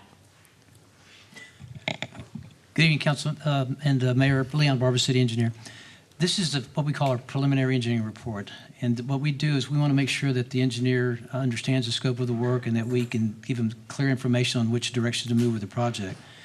In the past, we have actually asked the engineers to give us a full-blown total cost for preliminary report, which would be 30, 60, 90, 100%, the project administration. And I've found that over time that sometimes the scope gets changed or gets added onto. So in our process to try to make sure that they're on target, we stop at 30%. At 30%, then we say, that's the project that we want. There's nothing we're going to change to it. And so we want you to continue on. So we will bring another item to council to complete that project. Does that make sense? Kind of. So what I know is that we are doing the 59,000 for the development of a preliminary engineering for the Four Seasons wastewater interceptor. But I also see on the scope of work that we have the design of the 5,100 linear foot of reclaimed water. However, I don't see that as part of the phase 1 for the reclaimed water master plan on the way that we should be going. And what I don't want is to have then, I don't know if there is any contingency in this price when we're doing this design for them to come back and ask for and do a change order because we didn't have enough, but I don't think that we should be looking at the design of that line right now, other than doing the interceptor. Council member, the problem right now, we do not have any lines going to the plant. And this line is going to connect that to the next phase of the project. It's another project. So we actually have taken the reclaimed water line all the way from Stagecoach, at the intersection of Stagecoach. We have a reclaimed water line that starts there, goes down Stagecoach, goes to the Stagecoach subdivision, comes down through the Elliott Branch project. That had reclaimed water also. And when we did the Lehman Road project, we added reclaimed water in that section too. So this section is continuing towards the treatment plant so that we can make a connection and that would take care of the southern part of the city as far as providing reclaimed water. So this is another link that we need to tie into that project. And so we currently have one and we're just like making it bigger. Is it gonna be parallel? That's what I was reading, correct? No, this one doesn't exist. So it will be a brand new line. Yes, And Going to we the are plant. connecting that to what? to the next phase of, it's called Phase 1 and 2 of the connector. There's a 30-inch line that connects to the treatment plant. Okay. That's under design right now. They're going to have a new 12-inch line there that's going to replace the existing 8. This particular project ties into that junction spot at that area. I don't know if there's a map that shows that. Yeah, that's There the you go, one that there I you have go. in front Yeah. of me. If you'll see that junction point there on the first map on the left, that section there east of that junction point, that's under design right now. We're upsizing that 8-inch to a 12-inch line right now. That's under design. The section of Four Seasons picks up at Lehman Road and follows that red line and then meets at that junction point. So that way we'll have 2 lines going, one going to the north, I'm going to call it the northwest, and the other line going to the southeast. This is not purple water, is it? It's a wastewater line upsizing plus a reclaimed water line. Okay. Yeah, we're just connecting the 2 points. So All right. Leon, we're essentially taking advantage of a project where we're already going to be underground. Yes. We're going to add a reclaimed water line at the same time we're doing the wastewater line to make some connections. So this 59 will include the price of the construction of that line, the 12-inch line, or is just the design for the line? Just the 30% design. Okay. Not even the design, just the 30% design. Dang. All right, I'd like to make a motion to approve item 9. All right, motion by Councilmember Parsley, second by Mayor Pro Tem that we approve agenda item number 9. Is there discussion on the motion? All those in favor say aye. Aye.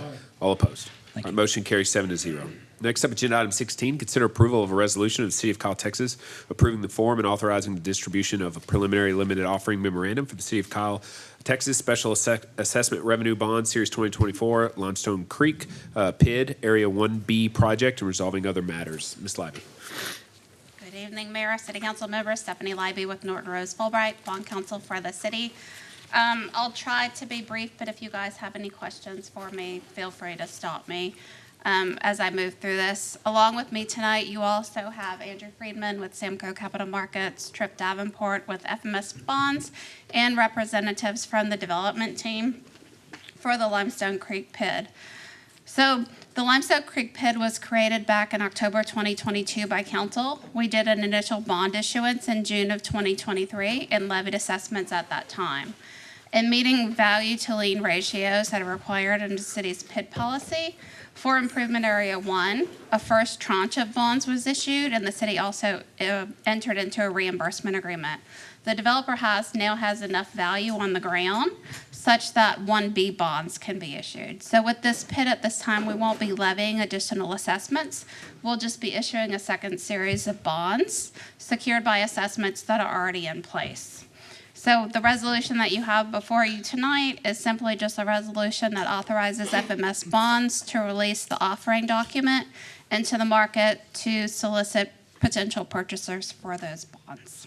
So happy to answer any questions that you guys have. We'll be back on May 7th if you all approve tonight to authorize the bond sale itself.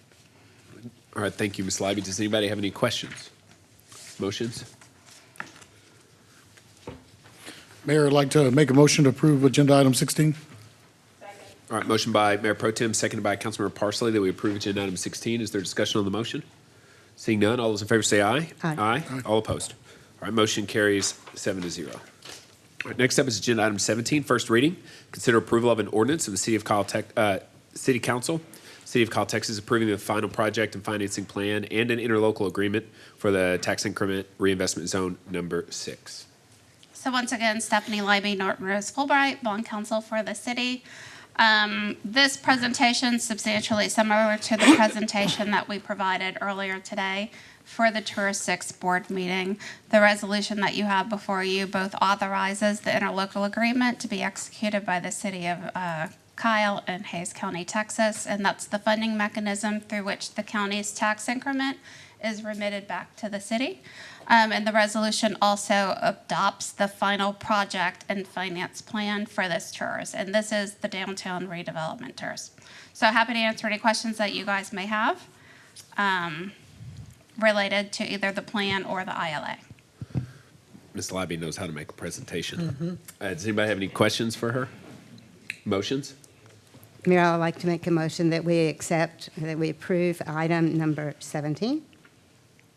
All right, motion by Councilmember Harris, seconded by Councilmember Parsley, that we approve agenda item 17. Is there discussion on the motion? Just wanted to say thank you to the county for supporting us on this TERS. Yes. All right, any further Thank you, discussion? Stephanie. All those in favor say aye. Aye. All opposed? All right, motion carries Thank you all. 7-0. Thank you. Thank you. All right. Can we finally pass that? All right, is there any objection to this item being finally passed? Seeing none, it's finally passed. Thank you. All right, next up is agenda item 18, first reading. Consider approval of an ordinance establishing an exemption from ad valorem taxes for qualifying child care facility properties. Ms. Vargas. Good evening, Mayor and Council. Victoria Vargas, Director of Economic Development for the record.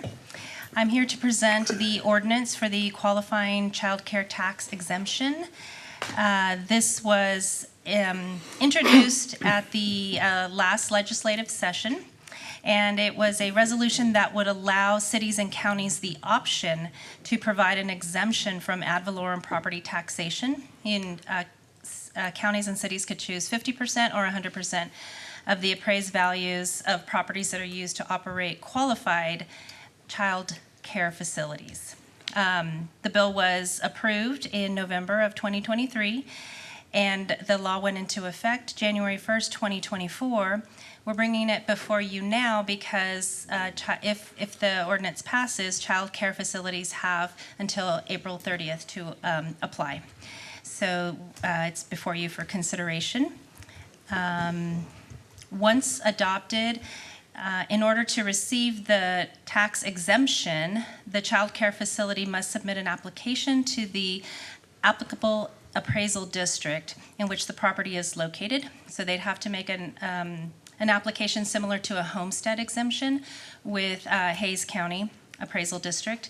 And they must meet three qualifications, which is they must be a child care facility that is licensed by the Health and Human Services.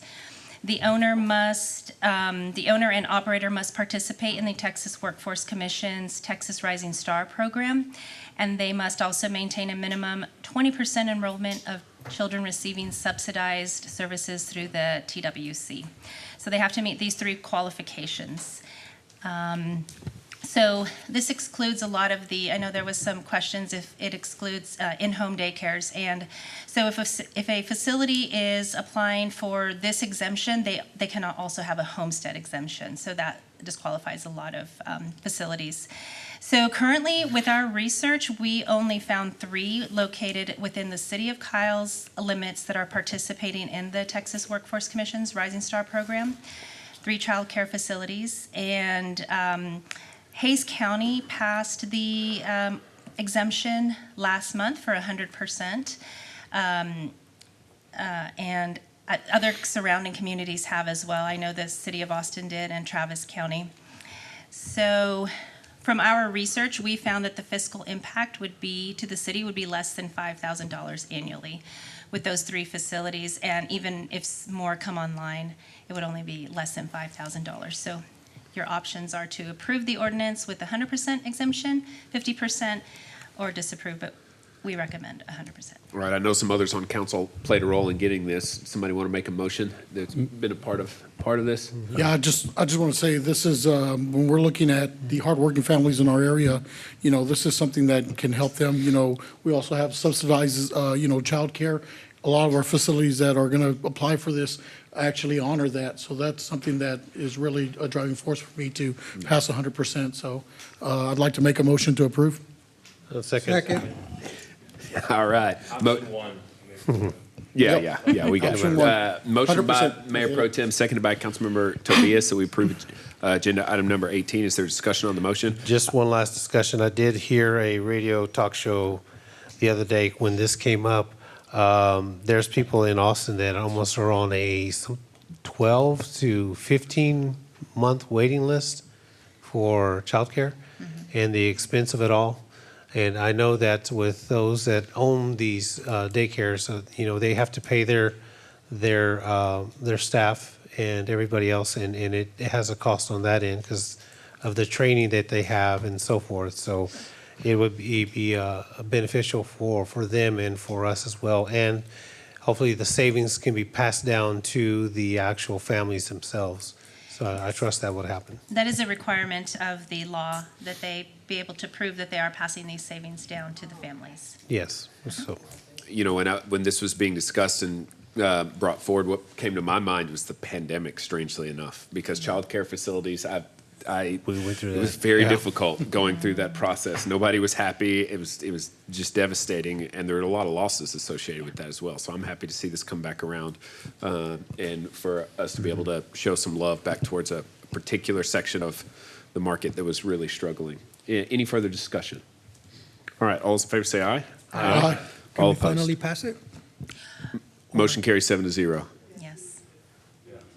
All right, any objections to this being finally passed? No objections. Why do we need to? What does that mean? Because April Deadline to 30th. apply for the exception is April 30th, so if it's not finally passed tonight, we'd miss the deadline. Okay. All right. Well, seeing no objections, this item is finally passed then. So congratulations. Thank you guys for your help in our community. All right. Next up is agenda item 19. Consider approval of an ordinance authorizing the city manager to execute any and all documents necessary with Archer Western Contractors, LLC, for the construction of FM 1626 ground storage tank and pump station project in an amount not to exceed $25 million. That can't be right. Sure it is. No. That's a lot of money. Well, it's still, this is a major RWA take point. This is a really Yes. important project for us. It is. And we're excited to be here today with this item. Rosie Trulove, I'm the Director of Administrative Services for the City of Kyle. We have an item today that will allow us, will authorize the city manager to execute any and all documents necessary with Archer Western to be able to construct that RWA take point. As you know, the City of Kyle will be receiving water through Alliance Regional Water Authority at two locations, the Waterstone Water Facility and the 1626 Pump Station. AR will be ready to begin providing potable water to the 1626 Pump Station in February of 2025.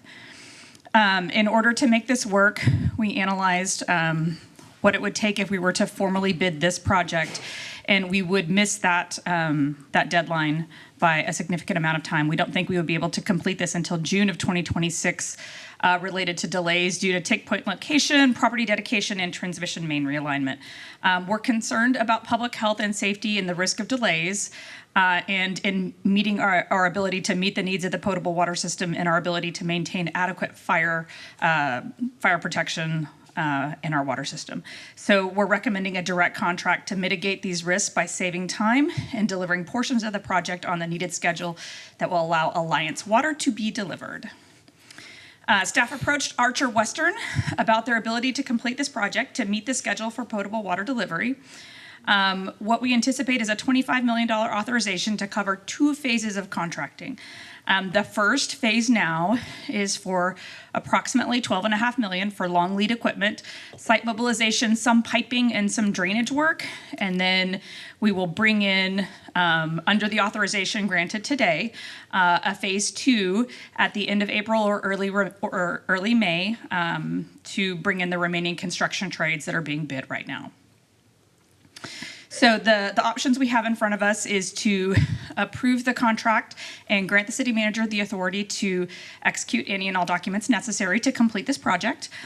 Second option would be to just approve phase 1 of the work. That's the cost that we know we have right now at approximately $12.5 million, or to not approve the contract with Archer Western. We recommend option 1. This will allow us to have work begin as quickly as possible and will minimize potential schedule impacts associated with bringing subsequent phases to council for approval, thereby optimizing our ability to be ready to receive water from ARWA. So that's the item you have in front of you today.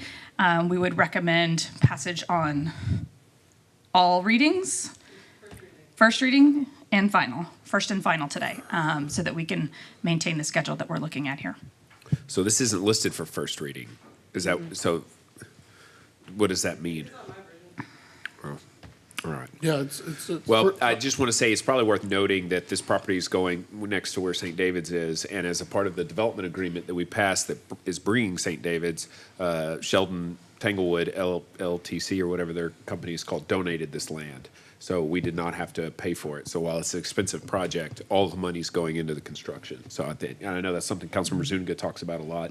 This is an example of a landowner working well with the city. That is great. I love to see how those landowners reach out. But where's the 25 million bucket from? You got it? From what pocket?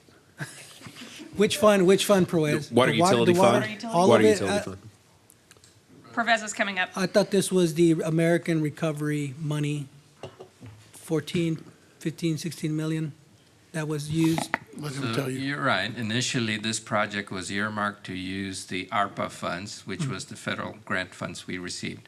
Since it's an emergency contract, we are unable to use ARPA funds. So ARPA funds will now be dedicated towards the other project that Rosie talked about, the Waterstone tank.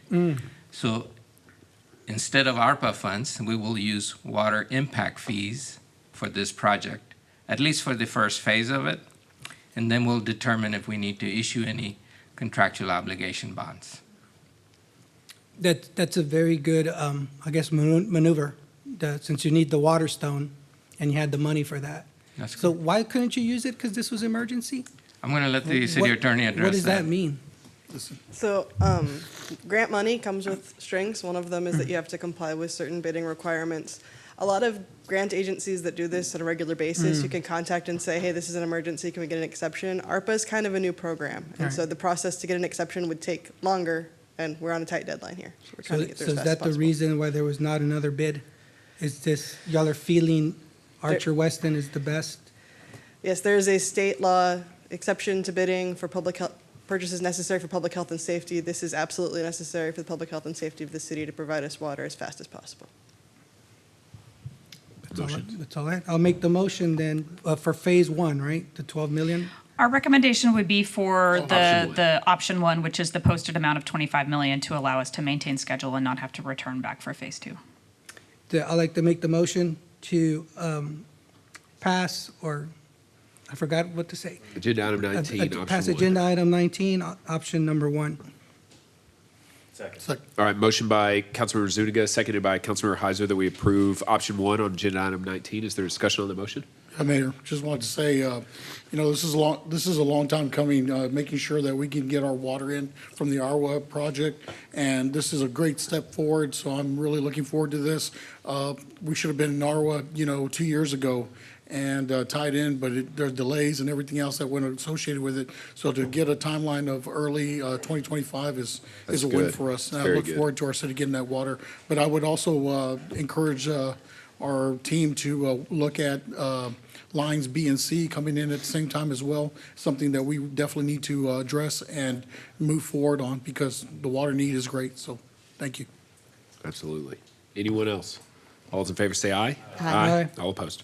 All right, motion carries 7-0. All right, we're going to bring up 20 and 21 together. Consider approval of, Can we do first and final passage, please? is there any objection to finally passing agenda item 19? No. Seeing none, it's finally passed. Thank you. All right, the next, we're going to bring up 20 and 21 together. Consider approval of task order number 3 to BGE Inc. for PS&E design of the Bunton Creek Road project of the 2022 road bond program in an estimated amount of $2,030,770.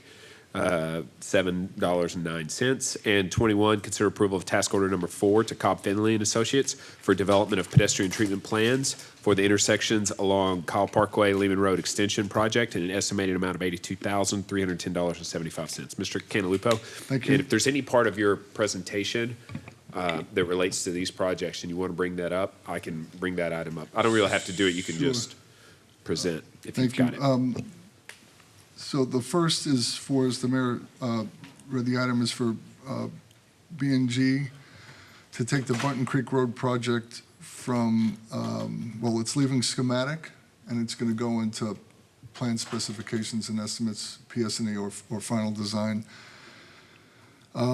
This is just a quick reminder that this project is one that came out of the 2022 bond, and it essentially adds capacity and safety to Bunton Creek Road between Lehman and Goforth. And there's one planned roundabout at Bunton Creek Road and Goforth Road.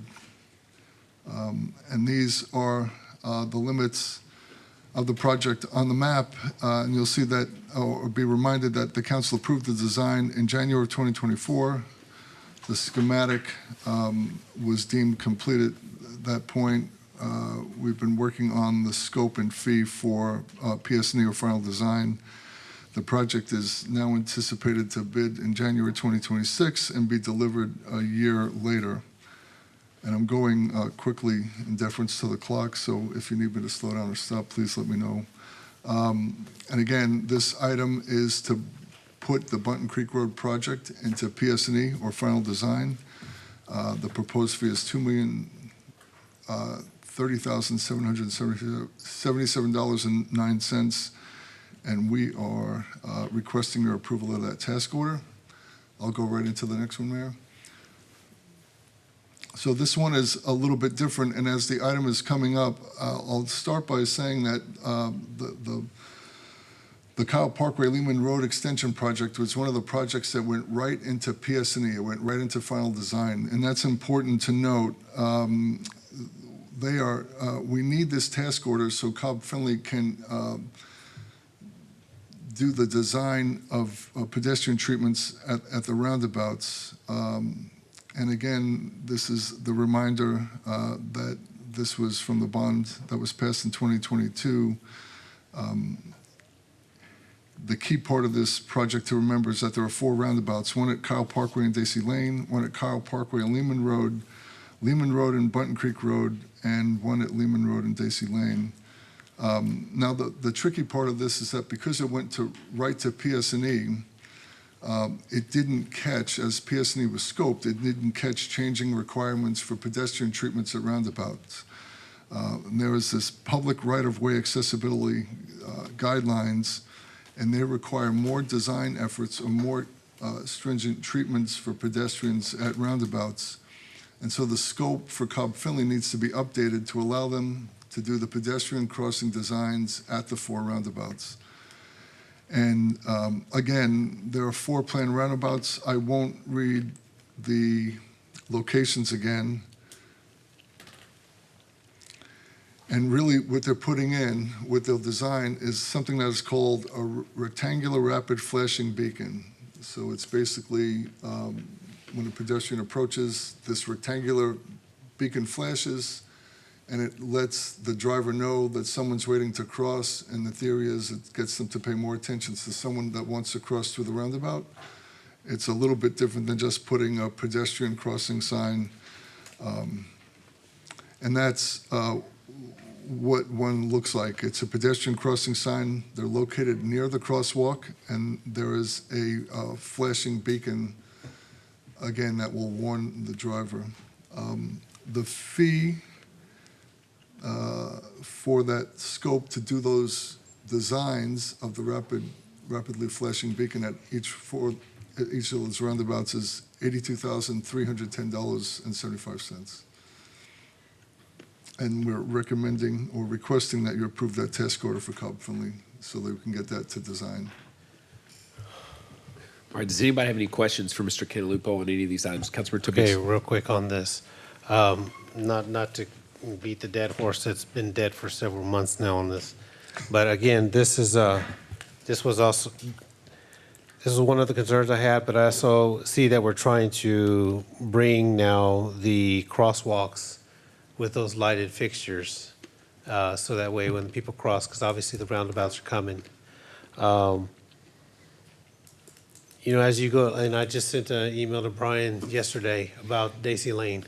You got flashing lights that are 20 miles an hour, and you still got people thinking Daisy Lane is Daisy Speedway. Right. Okay, and so I know we're trying to make an effort of making the pedestrians safely walk across. How wide are these areas going to be for the pedestrians to walk across? I don't You know don't know? that measurement Okay. offhand. And so it's going to be 82,000 for each one? Or is it No, as for all combined? 4 of them. And so every approach Okay. to the roundabout Mhm. that has a pedestrian crossing, which will be all of them, will have one of these flashing beacons. Okay. So it's 82,000 for, and change Yeah. for all of them. I guess once it finally gets designed, it's just going to have to be in real time to see how far away when a car is coming down 40 miles an hour. Then when you have somebody trying to cross, how big the light's going to be on that A end. couple of things to keep in mind, council member, is that the pedestrian crossings and these treatments, Mm-hmm. right, these electronic treatments, these flashing treatments, they work in concert with the design of the roundabout, Okay. which, as a car is entering the roundabout, right, there is that deflection, and then there's the crossing, there's the signage, and there's the flashing beacon. They all work together. Okay. The other thing to keep in mind is that every one of the pedestrian crossings at roundabouts has more, there's a refuge. Okay. So if someone, for whatever reason, is a little bit slower, right, they can pause in the middle, whereas if you are crossing a street Mhm. and you're a little bit slower, you could get nervous or Yeah. not have enough time to make it. So there is a built-in refuge. There's the flashing beacon to give the motorists extra warning that someone's entering it, and they're designed to give motorists a little bit of an extra warning. And just one last thing, when we're talking about the concept from the road itself, from Bunton or from Lehman all the way down Bunton, and it had just been brought to my attention, and maybe Brian, we can get this answered by the school district. I know we've been constantly talking about sidewalks on that area, right? Now the concern is, would the students lose bus service now? Yes. Yeah. Will they lose bus services if we decide to continue with the project of having the sidewalks go from Lehman all the way down to Bunton? That was brought to my attention, and now it's raising a concern. Because even though a lot of students from Lehman do live in the Bunton Creek subdivision, and they walk on that mud and the grass and all that, even though we're trying to make those accommodations, that's now another speed bump in the road now, because it was brought to my attention that there's a state law that's out there that could be a possibility. No, Yeah, the answer is yes. Within 2 unless it's miles, if you changed, I'll have have to go back sidewalks. and look, but I am aware of that being there in the past. I know It's a Kyle's draconian experienced that state here rule. a Right. few years ago, Down. right? But we can certainly look at it, sir. If you don't mind just looking into that to see what we can do. It's 2 miles, right? Well, 2 mile radius, but so here, the lesson to that, because it's such a good point, is on 2770, I know I've said this before, we built those sidewalks using a state grant, and we killed bus service to all of Plum Creek. Yeah. Which is like, okay, but the sidewalks that we built using that grant were built with value engineering, and they are narrow, and they're right next to the street, and they're hard angles. And you can, if you have a wheelchair or And they don't something have like that, lights. it's very difficult. So the lesson is, it's like not to say, well, we're just not gonna build sidewalks. Yes. The lesson is, we're gonna make sure that we're building good sidewalks that are wide and safe and lit with good, careful downlighting, but still lit, and that way that it actually is safe. And then if Yes. the state wants to mess with the school district on bus service, it's out of our control. We just, Yeah. we have to build the right Yeah, we still infrastructure. need And the council walkability. members, and Mayor, remember, early on, when the program got launched, the school district expressed some concern, and part of what is being built into the design, and will continue to coordinate with the school district, is they've actually asked if we would consider providing like extra crossings or a little bit extra infrastructure to sort of complete their system. Part of the pedestrian system along this project and others, they include not only sidewalks, but in some cases the vibe, to the mayor's point, which is it's a much wider, more robust. Even the sidewalks are a little bit wider than, not in all places, but in some places in the city. And the trail, right, the vibe trail is, of course, much, much wider. Yes. Yeah, you think about the sidewalk on Philomena, that was one of our road bond projects. Yes. That sidewalk is really good for people because it's wide and there's Yes. lights, even though I don't like the lights on Philomena because they're just canister lights and they're not really great, but the reality is it is safe to walk along Philomena, but it Okay. is not safe to walk along 2770, and that's our fault. We Yeah. should have built it differently. So, okay, that sounds good. Thank you. Any other discussion? All right, I'll motion to approve agenda items 20 and 21. Second. All right, motion by Mayor, seconded by Councilmember Harris. Is there discussion on the motion? All those in favor say aye. Aye. All opposed? All right, Thank you. motion carries 7-0. Yes, sir. I'll give you a report back on that law, kind of the impact. Yes, sir. All right, agenda item number 22, consider approval of a resolution approving a contract with Burdick Consultants for preliminary design services of the community center project in the amount of $120,000. Welcome, Evening, Mr. Elizondo. Good evening, Mayor and Council. This is an exciting item. This is actually a resolution, approving a resolution that would approve the contract with Burdick Consultants. Last meeting, we walked through this timeline. I'll just point out where we are today. After having the council task force and staff recommend Burdick Consultants, and the last council meeting, we walked through this, the council passed a resolution selecting them. In the 2-week time frame between the meetings, our amazing purchasing department, legal department, and then also a huge hats off to Burdick Consulting for really digging into the scope of what we're looking at and working with us on a quick timeline, which they have representatives here tonight. They got a contract together, and this is the actual contract for the preliminary assessment of this community center project that we're passing tonight. Just to walk through very quickly the evaluation that the assessment is going to make, it's the locations at Cal Vista and Daisy Lane. They're going to do some limited community outreach, and I say limited only based on this very quick timeline that they're working in. But they're definitely going to talk to every stakeholder that's involved and have meetings with the public to get input. And then they're going to do a general layout and concept of a multi-use building, look at the infrastructure and feasibility of both sites, which is, how buildable it is, the floodplain, the access, the road access. They're going to look at a landscape plan and natural design of both sites and what it could look like. And then the location and connectivity of the sites as well, as far as where it's located around town and connected streets. They're going to do a broad cost analysis and also a cost recovery analysis based on the programming that we might have within the facility. And they have indicated that they will be able to work within the timeline that we set forth for them, which is a very quick timeline. They've been incredible so far in this process, so I want to thank them. It's Burdick Consultants, and this is a resolution to approve the contract. The timeline, just very quickly, will be once they finish, they'll come back. Once they finish with this preliminary assessment, they'll come back in June and July before council to look at the assessment of everything that they have, the packet that they put together, and then get all the feedback from council if we're going to tweak anything or what y'all's opinion is on the preliminary assessment so that we can get everything ready for a bond election in August, if that's the direction we go in. So the action tonight is to approve a resolution. Sorry, it says contract. The resolution is approving the contract as presented or with any changes or to deny the contract. So this was task force selected? Yes. So I'd love to hear from anyone on the task force as to, what y'all thought and how that discussion went. If anybody wants to offer that feedback. I know their presentation was great. Everything that the way they lay out the plan for us to do the design was really very spot on, to include all the engagement that they will have, if they were to be picked to do the actual design. Having the representatives there to answer questions face to face was really important for all of us.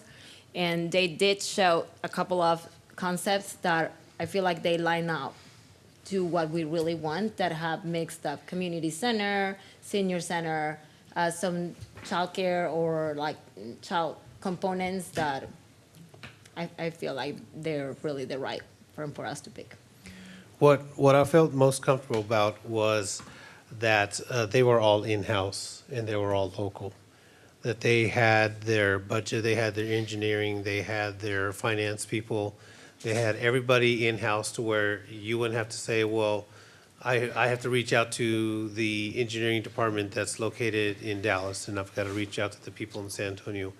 They were all in-house, and they did their homework in a sense, because they also knew that we were on a timeline. Mm-hmm. And they were also knowing that we're looking at a specific budget. And they also knew that there was 2 sites that we are possibly considering, and they did their homework on it already to kind of see where the sites were. They actually came into town, and I believe they looked at the sites already. So they already kind of had a general idea of what it was that they were looking at. And so when they presented it, I felt comfortable and with their presentation, and they had their people there. And they were also willing to, and they were excited about doing a public engagement, even if it was like having an open house and inviting the community in, because this has been a long time coming. Like I told Jesse that when we first moved back to Kyle, my wife Teresa was on the recreation board, and they were talking about this back in 2005. Yeah. So for it something to come, and it was like going to be near the Amberwood area, or right in that open field. So for her to be part of that, and now being on the task force, it's like it's coming full circle in a sense. So we're excited about it. Councilor Harris. Yeah, I really appreciated how much homework they had done when they came to us initially, and I appreciated their understanding of what the concepts we have, how that works with some of the things that they have done and recommendations that they can make. I think they are going to produce an excellent product for us. I'm excited. All right. Councilor Zuniga. Just a quick question. So is the landscape only going to be looked at around the building, or is this scope of this project to look at the entire park area? Yeah, the scope was to, as much as possible within the timeline, look at the entire park area, the landscaping of what it could be, not just around the building or the frontage, but also the whole park as a whole, and how it could fit with the building itself. So they're going to try their first draft at looking at trails and incorporating the whole green space of Correct. the whole entire area? Yeah. Yes. That's hugely important. Yes. So Yeah, that's a 'cause it- great 'cause it question can't and just very be, important. Well, I have to say, everything that our task force talked about is 100% true, and the follow-through over the following weeks, working with them to get the contract, they've been incredibly responsive and on top of the scope and making sure they're going to look into everything that we talked about. They've been great, and I'd be remiss not to say that our purchasing department did an incredible job getting all of this together, and I put them up against any purchasing department in the state as far as how well they did putting all this together. Wow. so I think I had wanted to see like a kids train in this park. If That'll be Oh, later. are we doing this later? That's more on the design Okay. Yeah. All right. Trains. You love I your mean, trains. I want to give the kids beaver something train. back. We'll I call want it to the give the beaver train. community kids something back. That's the end of my presentation, Council. All right. Thank you, Pervez. All right, thank Yeah. Well done. What? All right. Motions? I'd like to move that we approve item number 22. All right. Motion by Councilor Harris, seconded by Councilor Parsley to approve agenda item 22. Is there discussion on the motion? All those in favor say aye. Aye. All opposed. All right. Motion carries 7-0. Big shoes. We got big expectations. We need your help, Burnett. All right, next up is agenda item 23, consider approval of a resolution authorizing City Fest featuring the annual State of the City and setting the estimated budget. Hello, Council. Rachel Sonier, Communications Director for the record. So I'm very excited to bring this to y'all. This is a proposed new event for the city. This would be City Fest, and it'd be featuring the State of the City. Overall, our goal with this event is that we want to create an event that serves all residents of Kyle by being free, by being at an accessible time, and being at an accessible place. We want it to connect and engage all of our residents with city departments and resources directly, and we want to inform residents about city initiatives and goals directly. And we also just want it to be an event that just celebrates our community for what we have and what we're working towards. Overview. So the proposed event we're having would be Saturday, October 19th, 2024, from 2 to 6 p.m. at La Verde Park. Overflow parking would be at the Hayes Performing Arts Center. And possibly our new parking lot. It's going to be close. It'll be very close. Very close. But overall, the activities we're proposing for this event would be, of course, the State of the City presentation. We would be renting out a large LED screen so it'd be visible all the way back in the event lawn area. We'd have city department booths out there doing games, prizes, interacting directly with citizens, even having things to pass out about resources and ways to contact city departments for different needs. Live music, of course, and a DJ, face painting, pumpkin decorating contest, fall-themed photo ops all over the place, chili cook-off, a cornhole tournament, food vendors, a beer tent, college football on a large LED, and then, of course, a hayride shuttle back and forth from the Haze Pack. This is the tentative schedule we've laid out for it. We'd probably start road closures over on Burnham Street the day before. Set up that morning, 2 p.m. event begins, and then we're wanting to have a DJ along with 2 performers for the event, and of course the State of the City kind of sandwiched in between the 2 main performances. So we do have a couple of options that we kind of want your direction on for this event. So Rachel, before you give the options, Yes. can I give just a little context for why this is being brought forward? So historically, the State of the City address has always been a function of the Kyle Chamber of Commerce. They've invited the city, myself, or the mayor, and we've done the best we can going to the State of the City for the chamber. I love giving the State of the City address at the chamber. I've given it 6 times. It's one of my favorite things to do. I put a lot of work into it. The problem has always been, especially over the last few years, I've just realized that the audience for the chamber events is not necessarily reaching. It's not the same as the general folks in the city of Kyle. And so the desire has been to find a way to maybe create something so that we can really get information to the residents. And it's difficult. The more you think about it, it's really difficult to get folks to come out and sit and listen to a presentation. And so we've been in discussion with the chamber. I've communicated with the chamber about this, so they are aware of this. It's not to say that we are not going to continue to go annually and give presentations to the chamber, but it's really just a reformatting of this particular presentation to try to engage with Kyle residents. So that's sort of the foundation of all of this, to engage with those residents, and that's why it's being brought forward. Definitely. Mayor brings up a great point. Yeah, if we wanted to make this an accessible event for the whole community, usually the chamber event is on a Tuesday, it's during the day. That just doesn't really work for family, people that work, especially if you're commuting and you don't work directly in Kyle. Yeah, I would say the last one we had was like 260, 200. It was well attended. We get great attendance, yeah. But I would say 2/3, maybe even 3/4 of the people there are not Kyle residents. And they're stakeholders, so they're an important audience for us to not abandon. So I'm not suggesting that we do, but this is about trying to reach, and I don't know how it's going to work. More people. More people. Yeah, I think thank you for making that point. I think it's a great point to bring up here. But yeah, so we would really like this event to be a celebration for the whole community. We want it to be as big and accessible as everyone can be. But we have a couple of entertainment options and food options I want to bring before council and get y'all's direction on for how y'all would like to see the event proceed. We have 2 entertainment options packages kind of laid out for y'all. There's the premium package that would include a band such as the Spasmatics. I'm not going to promise the Spasmatics until we got a contract with them, but they generally round for about $10,000 because they have a non-compete clause about where they can book around us if they do that. So they're a more expensive band to book. And then we would do that in conjunction with a more regional band.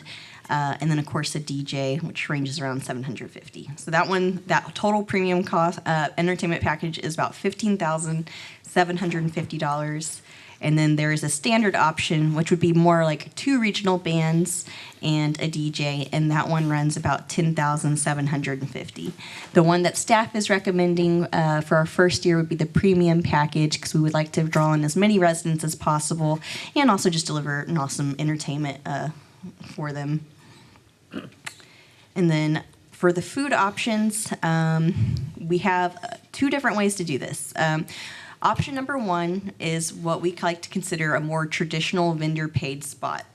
The reason that staff is recommending option 1 for the food options is because a couple simple reasons.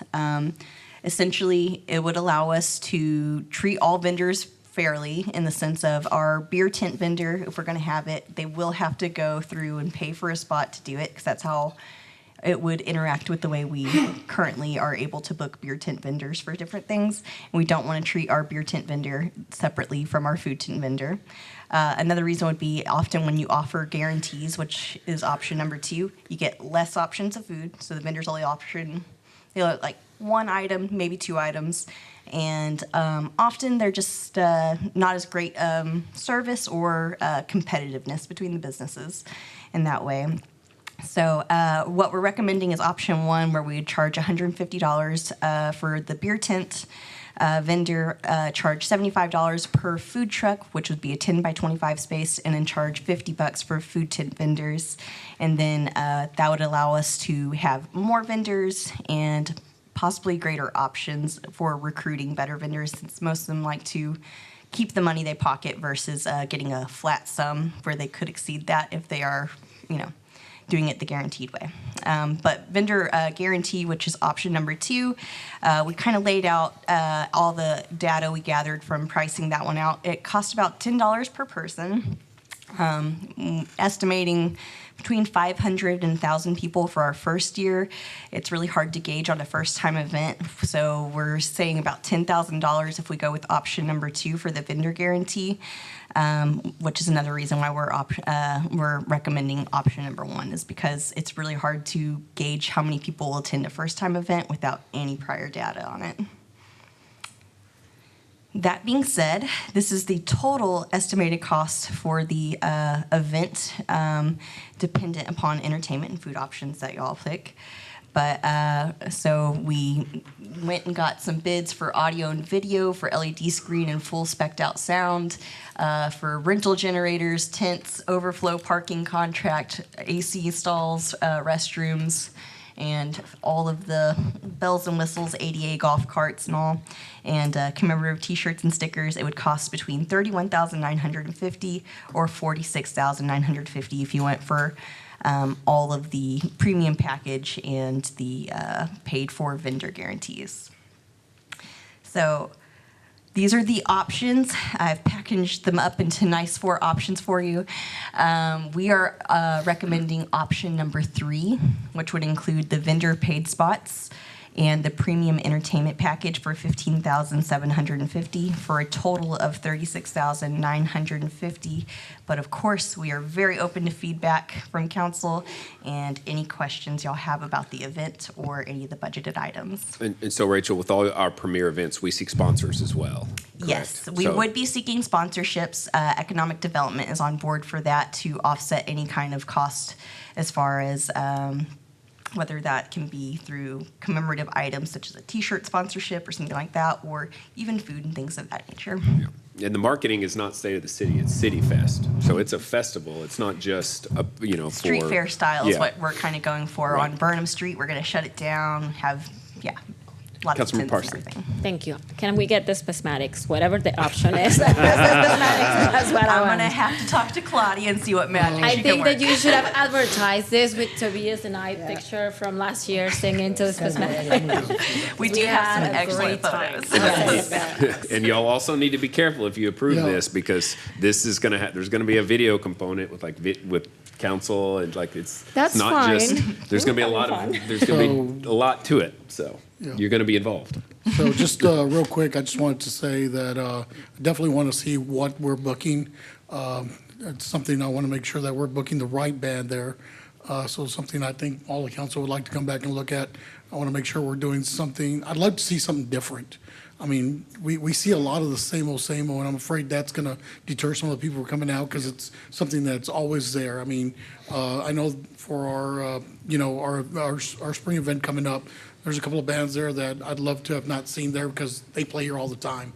I mean, just really, really, really. I think more people are a little diverse tired. in They're more the diverse bands would like that to we see, so that's recruit kind of and what I'm looking everything. for. Something that's really going to draw people here and want to be there. Something that's going to be a little different. It's We not- could not- definitely work. We're working with special events and Parks and Recreation for the operational parts of this event, but we can definitely speak with them about booking some bands outside of our regular pool that we usually have. I'd so definitely would like to take a look at it when y'all have a recommendation. Definitely. And Mayor? the other thing is the ADA. I just saw that you have it. Just making sure that we have enough drivers for that and making sure we. Yes, that we would definitely be a concern of ours, is ADA carts so everyone can get back and forth, and then also making any part of the festivals as accessible as possible at Liver Day. Sounds good. Thank you. Mayor, I'll just keep mine brief. You are right. We are evolving as a city, and I know the the Chamber of Commerce has done a great job working with the city on that. I attended last year. Thank God it's on a weekend where I don't have to scratch and claw to try to get the day off or just the morning off. But I think we are evolving as a city, and it'd be nice to finally have all the residents come out if it is a free event. And on the subject of the artists, I think we also have to look at to see who's available and who's touring and who is signing contracts. And especially that time of the year, in October, it's very busy. You know, you've got football seasons, you've got festivals, you've got fiestas, things like that. So it'd just be a matter of like which diversity kind of band are we looking at? Are we looking at a country band? Are we looking at the Huno? Or are we looking at somebody like a cover band, 80s band like Spasmatics or something like that? I'll So see we if we just have can to see. maybe bring back a couple options for y'all. We'll work with Claudia and our Parks and Recreation Department to kind of Sounds good. see what we can put together for all Well, thank that. you. Rachel, what amount of money do we have for music?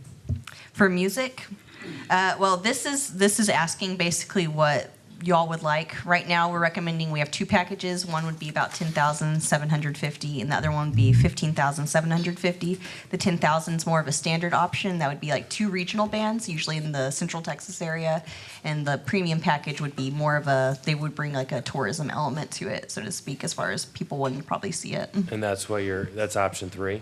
Yes, that's option 3 is the premium entertainment package, along with the more traditional vendor paid spots for our food. Okay, we can come back and add money to that music budget if needed. If we bring back bands to y'all, we could probably bring back that as a contract, especially if they're larger bands that have a contract that goes over a certain amount. Okay. Mayor, I'd like to make a motion to approve option 3 for agenda item 23. All right, motion by Councilmember Heiser, seconded by Councilmember Parsley that we approve agenda item 23, option 3. Is there discussion on the motion, Mayor Pro Tem? Yeah, I just want to thank the Chamber of Commerce, Julie, and all the team for always hosting us and always being so gracious. I've always looked forward for the city address every year, but I think they did a really good job. Unfortunately, we're growing as a city. We're really big, and we definitely want everyone in the city to know what's going on. So I feel comfortable with this. I just want to thank them because they've always been a good partner for us, and I just want to say thank you. And their feedback after we emailed telling them was exactly that. We're working through this. It's been a little bit of a bumpy road trying to figure out how to achieve what the city's objectives are, but hopefully once this gets established, we can reinsert the annual presentation to the chamber board as well. And obviously, we present and partner with the chamber in many more ways than just State of the City. Normally, or at least the presenters of 2 luncheons annually, and we're elite members, and so we do care about the chamber very much. We still definitely have our sponsorship and go to lots of Absolutely. chamber events here. So, and they understand that the commitment from the city is still there. This is just important for us. So, any further discussion? All those in favor say aye. Aye. All opposed? All right, motion carries. Thank you, Council. All right, thank you. 7-0. All right, we're at a crossroads here. We have 5 council items, but we've skipped a road bond item. I've been texting with Joe. He said the original scope of his presentation was 40 minutes, but that if we would allow him to move and then hold back, that he could cut it to 20. So the question is, do we want to do that now, or they have to come back on May 7th? But May 7th also is a pretty hefty agenda item, depending on council items. So I don't want to get into the habit of council items are at the end, and then we're just punting them, and then they just start stacking up, and there's something we're thinking about. My 2 are going to be brief, so Mine's brief. I'm going to make mine brief too. So do we want to do our items? We'd like to or- bring Joe to get the road bonds more important. That's what I think. All right, Yeah. we're gonna move back to Joe. He has promised 20 minutes, but he's gonna need our help to make that happen. Look, honestly, I'm not real crazy about putting a 20-minute cap on that. This is a really important project for our city, and if it goes a little over 20 minutes, let's do it. But, you know, I think this is very important right now. What we're about to embark on is important, but Joe, don't fall short, all right? All right, I don't know where it's. I guess the respect is to just allow him to do the presentation. Yeah. Yep, all right. I have lost Have we met? one page of my agenda somehow. It was agenda item. All right, we're going to bring up agenda item number 8, receive a report, hold a discussion, provide staff feedback regarding City of Kyle's 2022 road bond program. I'm going to do something I'm not known for, which is try and go fast and be concise. Please, for the record, I'm Joe Cantalupo. I work for K-Freeze, and I'm the program manager for your transportation bond. So I'm going to cover project updates, mostly focusing on the schedule, and then give you an overview of where we are with budget. For those of you that were here at the beginning of the bond, or even before the bond, you'll remember that we talked about some significant challenges, the things that we had the least amount of control over. One was right of entry to be able to do surveys and work on the properties that needed to be acquired, the right-of-way acquisition itself, and utility coordination. Please keep that in mind as we go through the schedules. The other little note is that when you'll see the words baseline schedule, which is almost interchangeable with the original schedule, but the time frame for that baseline or the original schedule you're using is May of 2023, so about a year ago. And I'm just going to dive right into these. The first is Marketplace. It is currently in PS&E or final design. The baseline schedule would have had it delivered in January of 2025. Delivered, completed. I should have said delivery is another way of saying completed. The delivery is now March of 2025, so about 2 months later. The challenges that we've experienced with Marketplace, and it has gone extremely smooth, but there is no project that is without things that pop up. One is the design engineers and the GEC team spent a little bit more time working through, at their pace, not necessarily ours, the shared drainage design with the development. We were originally planned and scoped to look at the drainage associated with the road. As part of the agreement that the city made with the developer, we undertook as part of the project the drainage from the development, and that just took a little bit more coordination. It took a little bit more time and attention to figure out. We also undertook the Vibe Trail design, and we're now waiting to complete the right-of-way for 2 small parcels at the north end and the utility relocation, which is Frontier. But we've made a lot of progress on those 2 items in the past week. We hope to go to bid on that.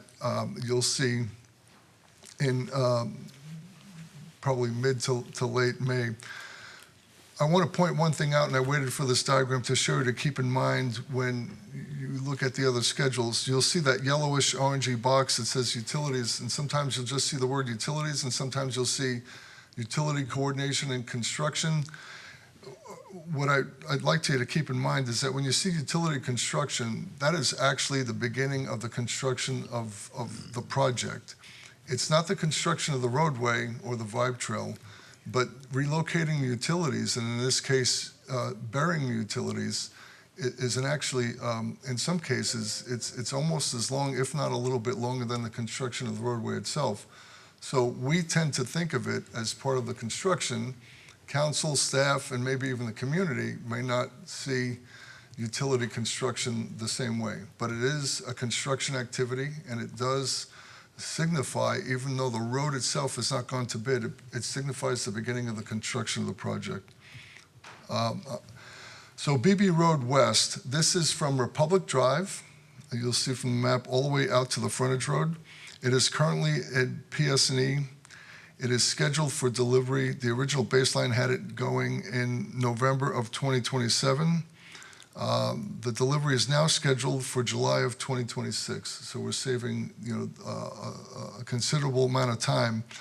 The reason is, and this is a theme for some of the other projects where the schedules stretch and in some cases contract, is that this western part of BB, again, from Republic Drive back out to the frontage road, involves less property acquisition and utility coordination. So BB Road is a really good example of a project that when we looked at the mall and we saw the schedules start to get a little bit longer because of things like right-of-way and utility, where we thought, is there a way to divide the projects so we can save time?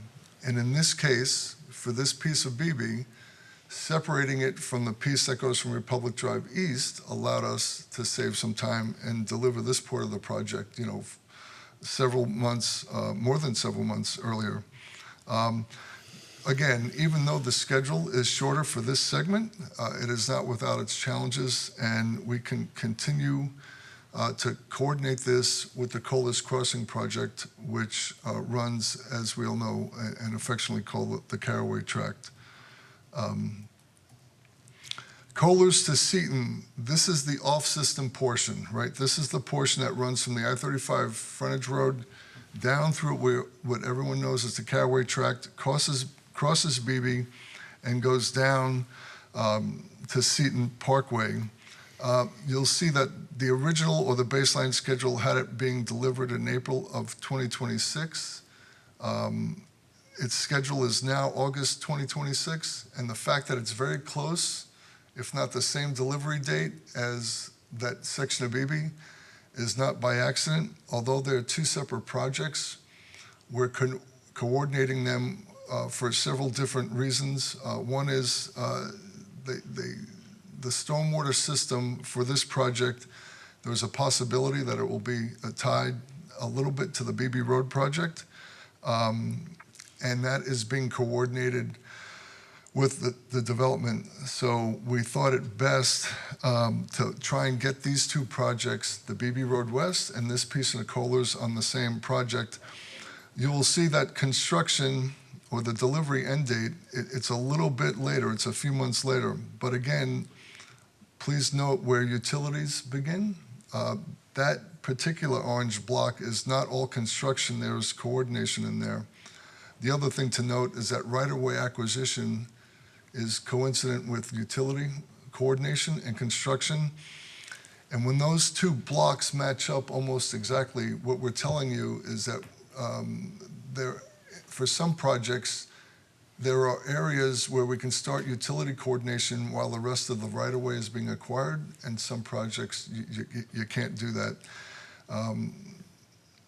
I'm going to move on to the next one, Bunton Creek Road. We talked a little bit about this before, the fact that it's going to PS&E. Tonight is the night where it goes from schematic officially to PS&E.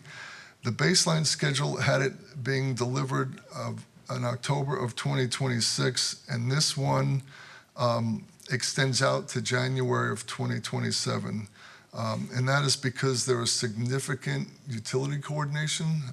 It is not the most difficult project with regard to utility coordination, but it is still pretty significant, and there is significant right-of-way acquisition. But again, I want to point to those orange blocks, right, is that utility coordination and utility construction. In this particular project, right, we can start to coordinate, schedule, line up the utility work. At the same time, we're in the process of requiring the right-of-way, but we don't think that they can start construction on the utilities until all the right-of-way is acquired. And that is one of the controlling factors with a lot of this project, a lot of these projects. But in spite of that, in spite of the fact that utility construction and coordination, pushes out a little bit, the project, the delay in delivering it over the baseline is only a few months out. And I don't say only a few months out. I don't mean to belittle it or to make it light. Old Stagecoach Road. So the first thing to note about this project is I want to highlight quickly the three segments. At the top of the screen, you'll see the green segment, which is the Six Creeks Boulevard section.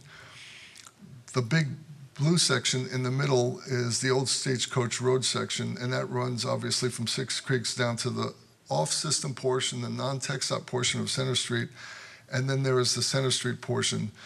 So unless we get any great objection, what we're planning on doing, and we're proceeding down the road of doing, sorry for the pun, is breaking these projects up into 3 pieces. This is a great example where if you look at the project as a whole, the challenges on some of the sections or the things we have to take care of start to drag the whole project down.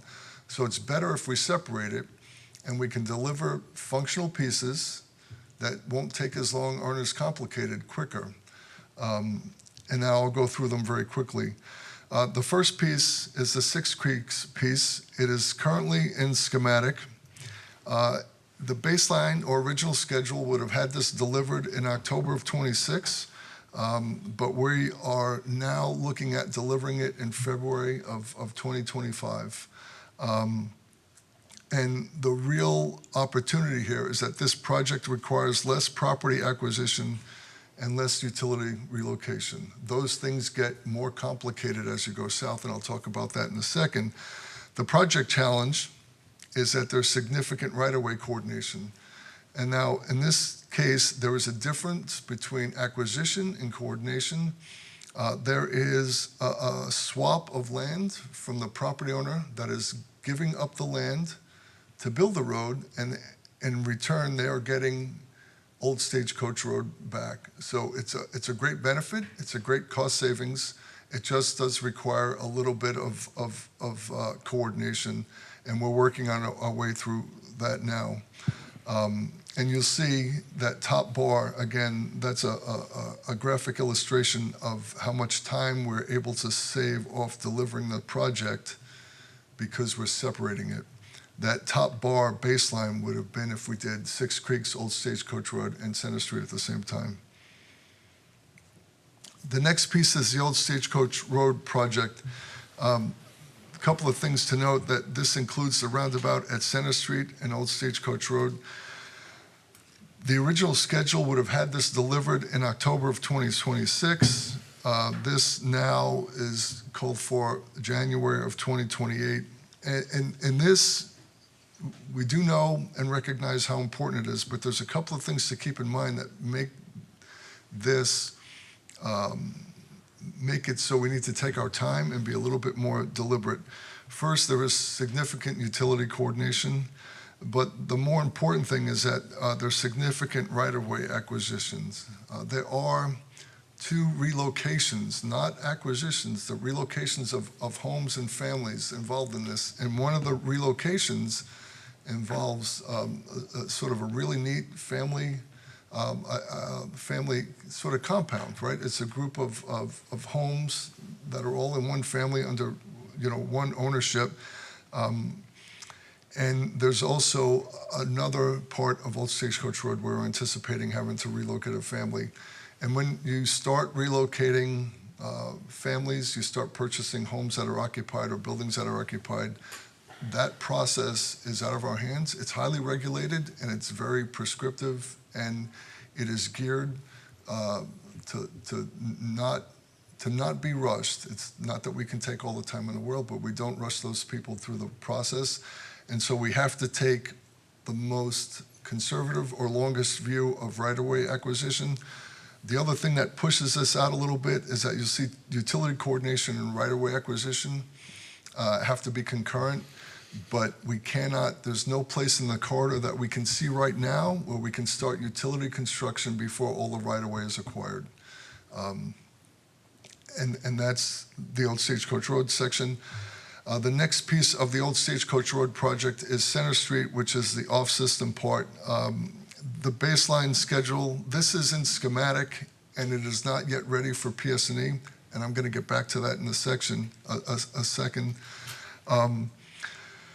The baseline schedule would have this delivered in October of 2026, and now it is scheduled to be delivered in December of 2027. And the 2 projects, I'm sorry, the 2 things that make this a little bit more complicated, again, there are significant utility coordination matters that need to be handled, and there's also significant right-of-way acquisition. The one thing I want to note about all 3 Stagecoach Road piece is that these were in schematic prior to the bond. There was work being done on the bond. So one of the things we've done to save time, although it might not seem evident on all the other two sections that extend, is we're going to cut the schematic section off. Our team and the design engineer team both believe that there was enough schematic work done where we can now move into PS&E. And if we had not done that, the updated schedule would move out. So they are in the process of figuring out what work is left to do that doesn't need to be done. We're going to take a credit for that and fold that into the PS&E, contracting and the PS&E work. So this reflects a little bit of savings of time, and when we get through the math, it's going to reflect a little bit of cost savings on the design. Nothing that's going to pay for another project, but cost savings is cost savings.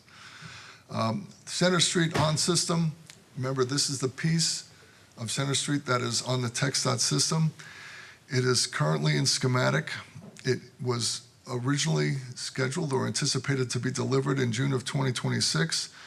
The current schedule pushes it out a little over a year to July of 2027. This is a TxDOT on-system project. I know we just said that, but it's worth repeating. There's a lot of coordination that goes on with TxDOT. And there's also on Center Street a significant amount of utility coordination. And again, you can see that this is one of the corridors where we can't start utility construction until all the right-of-way is required. So if we catch a break on any of these and right-of-way acquisition goes smoothly, and we can move into utility construction sooner, there is a possibility that we could go to bed faster and we can go to construction sooner. Kyle Parkway and Lehman Road extension, this is the one where you just earlier in the evening approved the design fees to do the pedestrian crossings at all the roundabouts. This is currently in PS&E. This is one of the projects that went directly to PS&E. The baseline schedule had it delivered in 2026, September. The current schedule pushes it out about a year.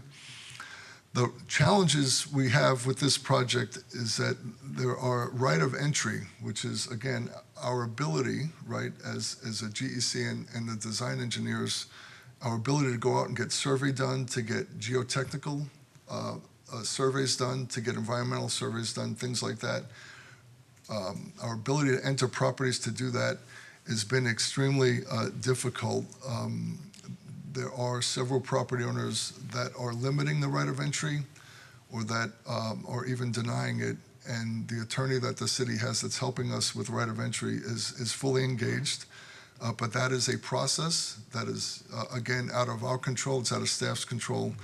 It just needs to take the flow it takes. But again, the team is doing everything it can to see how getting ahead. There is a significant right-of-way acquisition, including one relocation. And depending on how things ultimately turn out, there might be a second. But that relocation is, again, another sort of family compound. So it's one property, but potentially three separate homes. And again, you'll see that a right-of-way acquisition on this one, we took a very, very conservative view because of the difficulty we're having getting right of entry. And there's not a lot of utility construction that can be done until all the right-of-way is anticipated.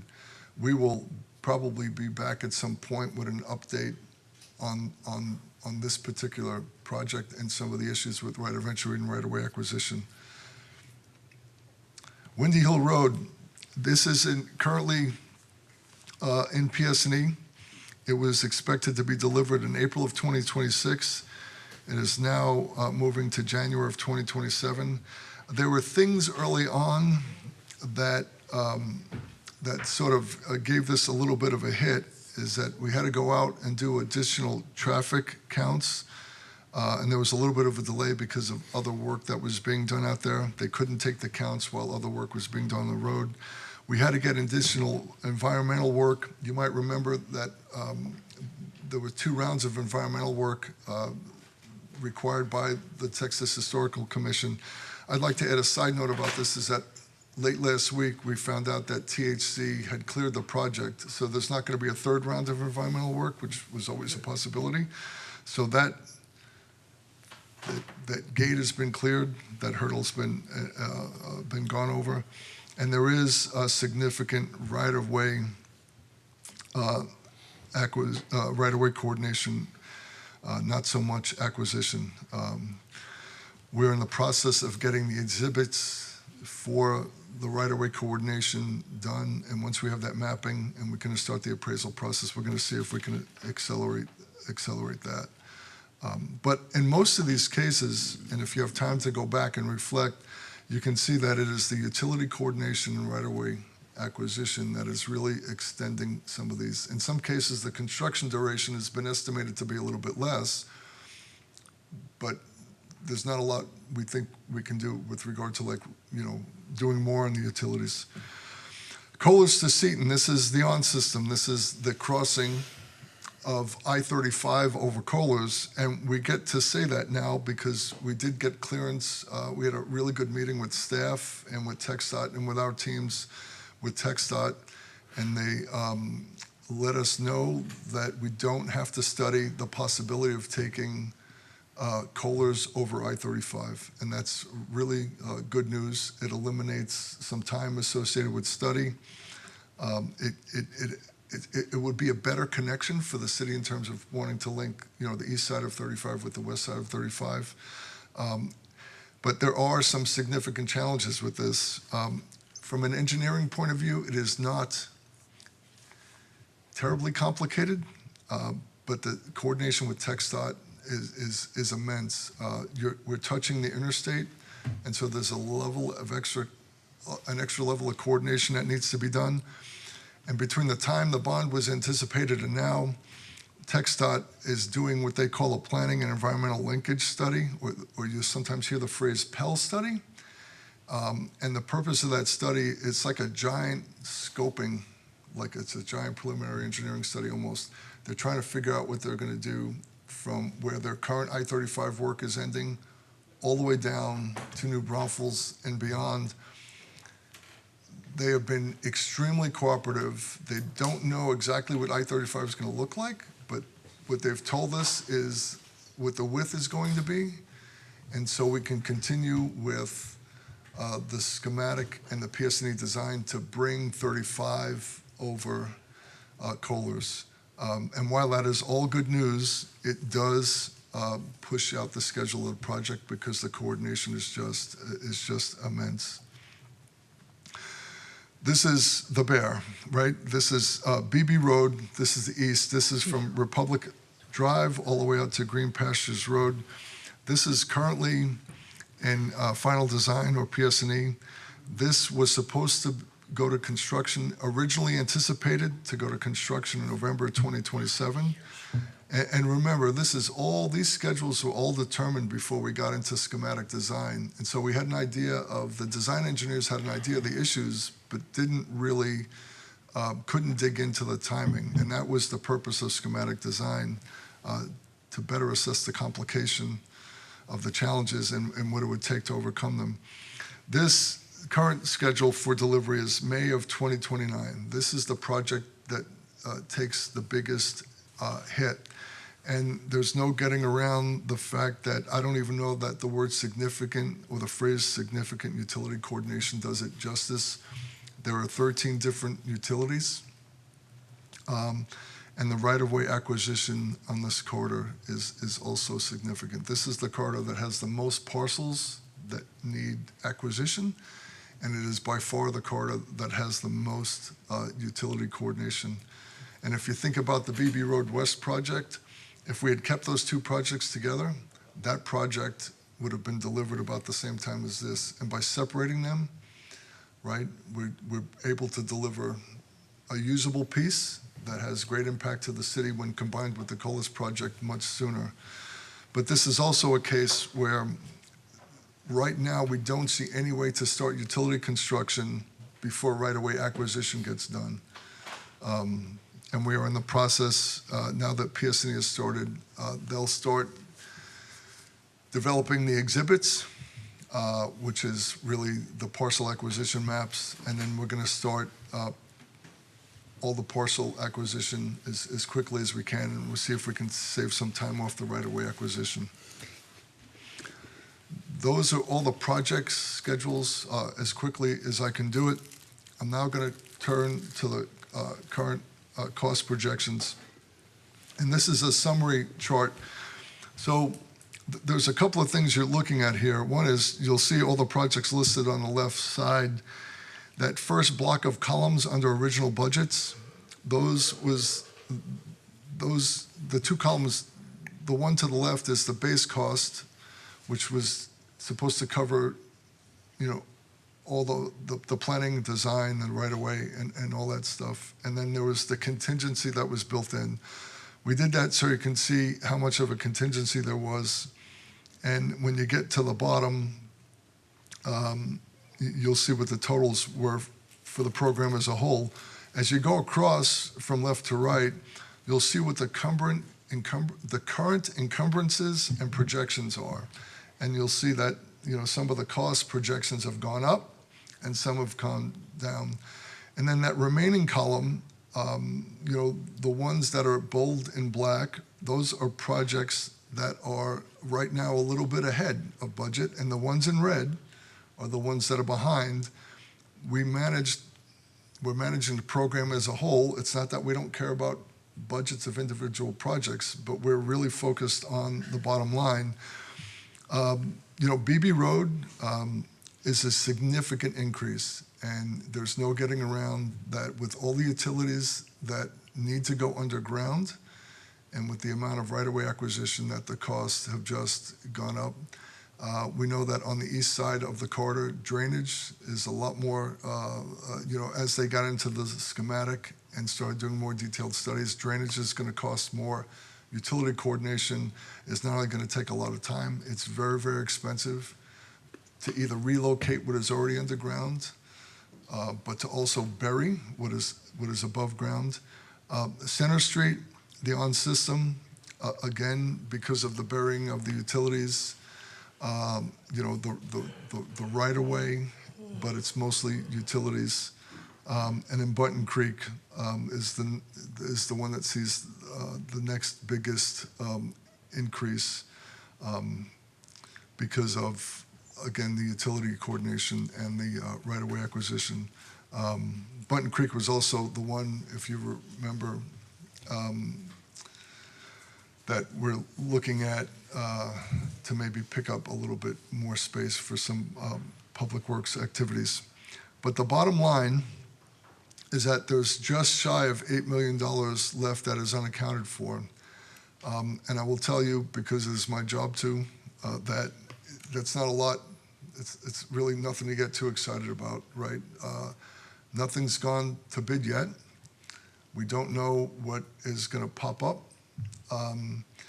And so we are watching all of this very carefully, and we continue to look for ways to save money on the projects. When the first one or two go to bid and we see how the bids come in, we'll have a better sense of whether or not there's another level of contingency planning we need to do or to make some recommendations. That bottom block of projects, it just sort of summarizes everything I just talked about, and that appears above. And you'll see how we balance it out to the $294 million.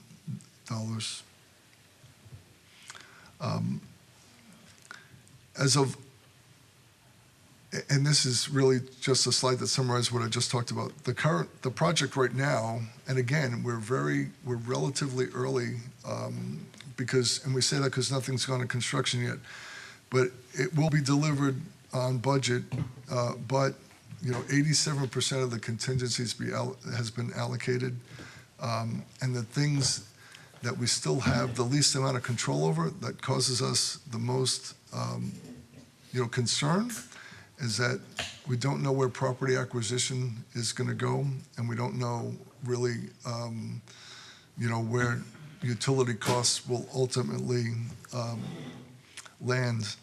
So as we move, we continue to work the program, and I will tell you that there's a bunch of people, they don't do this full-time, but there's a bunch of people who put time and attention to this every day.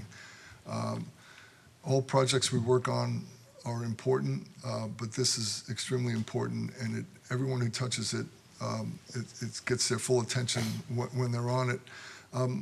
So we are going to continue to coordinate with TxDOT with the on-system projects.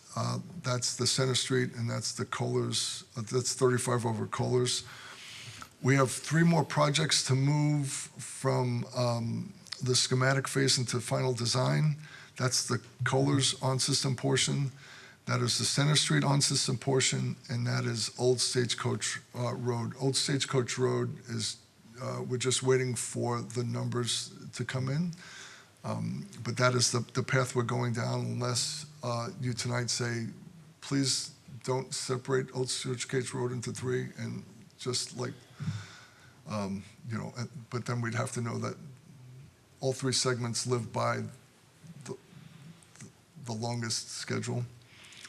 We're doing what we can to push right-of-way and utility coordination for all the projects. And I'll give you a couple of examples. Utility companies do not want to see anything before 90% plans, which are almost to the end. And what we're doing is we're trying to force them to start paying attention at 60% plans. We are working with staff to plan. We've done this with PEC, but we're planning on bringing the other utility companies in and taking them through the program and actually maybe even getting into a little bit of brainstorming with them as to how we can save some time. Right-of-way, overlapping right-of-way and utility coordination. I presented a couple of slides where I thought we could do that, but we're continuing to look for areas as the designs get refined. If there's any area in a corridor where the utilities can be relocated while the rest of the right-of-way is being acquired, we will recommend that and move forward that way. I've already talked about getting the utilities to look at the projects before 90% design. And we're also planning for the next round of community outreach just to let the community know where everything is and to answer their questions. So that might not have been fast enough for you, but it was fast enough that I could do it. And I'd be happy to take a breath and answer some questions. Thank you, Joe. That was pretty good. Mayor Pro Tem.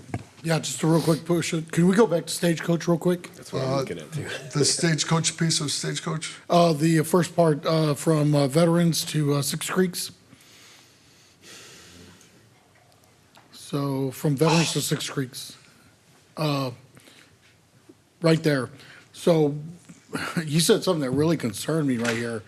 And what I'm looking at here, you're talking about giving that roadway back, the old part of Stagecoach. Where is the Frankie property there on that section?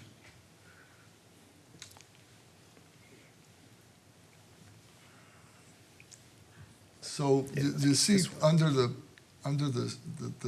it's like in the G and the E in Stagecoach? Correct. That's what I'm looking at. It's that area there. Okay, so my concern is are you giving that road back to the Frankies, or who are you giving that road to? So there is a group of family members to the left of Mr. Frankie. So Mr. Frankie wants access from the new Old Stagecoach Road. And so what we're working under now is to give Mr. Frankie the access that he would like, which is from the public road. And then the rest of the family the rest of the families are gonna give up the land for relocated Old Stagecoach Road, which is a considerable savings, and they're gonna get Old Stagecoach Road, and that is gonna be cordoned off for them. So Mr. Frankie will have a private drive to Stagecoach? No, Mr. Frankie will have public access to Public Old access. Stagecoach Road, yes. Okay, so it's going to be a public road. Okay, that's what my concern was. It's going to be a very, very small piece of a public road. Okay. But but that is his preference. No, that's what I was making Right. sure, Yes, because sir. when you said that you were giving that back to the family, it concerned me that he would now be at the whim of another family that could probably potentially put a gate there one day, you know what I mean? So I was making sure his area coming out was still public access, so that way he has, what he was asking for was that public access coming out. Yes, and again, we had, I think, two, I know we met with him in person, but we've had several like conversations, and I know staff has talked to him. We did offer him the opportunity to see if he wanted to be part of that private road deal, and he didn't, and so we worked out a way to give him public access, and he's not at all encumbered to or attached to the other arrangement being made. Okay. That was my concern right there. When you talked about that, it didn't highlight that part of it. But no, that's something that I really am excited that makes sure that we reached out to everybody on the block, is so to say, and make sure that they were heard and they're getting what they're asking for. Yes. Okay, and just making sure we're following up as well. Sure. The other thing concern I have is some of these timelines, I mean, are pretty far. I mean, I'm wondering why schematics took so long to take on. We passed the bond in 2022, and the schematics didn't start till the fourth month of 2023. Why was there such a huge gap there? It takes a while to negotiate the contracts. It takes a while to get them approved by council. I mean, that is, the bond passed in November, but right, the money wasn't available until, I don't know exactly when, but it wasn't November. Okay. And then, then we had to negotiate, and they need to mobilize and things like that. It just feels like not a lot was going on in 2023. I wasn't around during that time, so I'm kind of trying to catch up. So just wondering what the holdups were in 2023 is what I'm looking at. It's a fair question. The difference between when the bond was passed and action took is just time to get organized, get settled, and to negotiate the contracts. There you go. It is, and honestly, not that it's combative, but and I don't want to give any specific examples, but we've gone back to a couple of design engineers, and I would rather, and I don't want to be dramatic about it, but I would rather get questions about what happened to the schedule than think that we let a design engineer, that we weren't thorough, let's put it that way, in reviewing and recommending the scope. I mean, there's a couple of design contracts that are very, very expensive, and I'll tell you that some of the delay is because we went 2 or 3 rounds with the design engineers because we couldn't understand why they needed all the money they needed. And, we don't want to come up here and recommend that you approve a scope for design if we're not 100% comfortable with it, but it takes time. There's no getting around that. The other thing to keep in mind is that we're still looking for ways to save time. We've taken a very conservative view of this because I knew it was going to be difficult to come up here and say, listen, some of these are slipping. We're saving time on some of them. Some of them stay about the same, and there's a couple that are going to go out a little bit.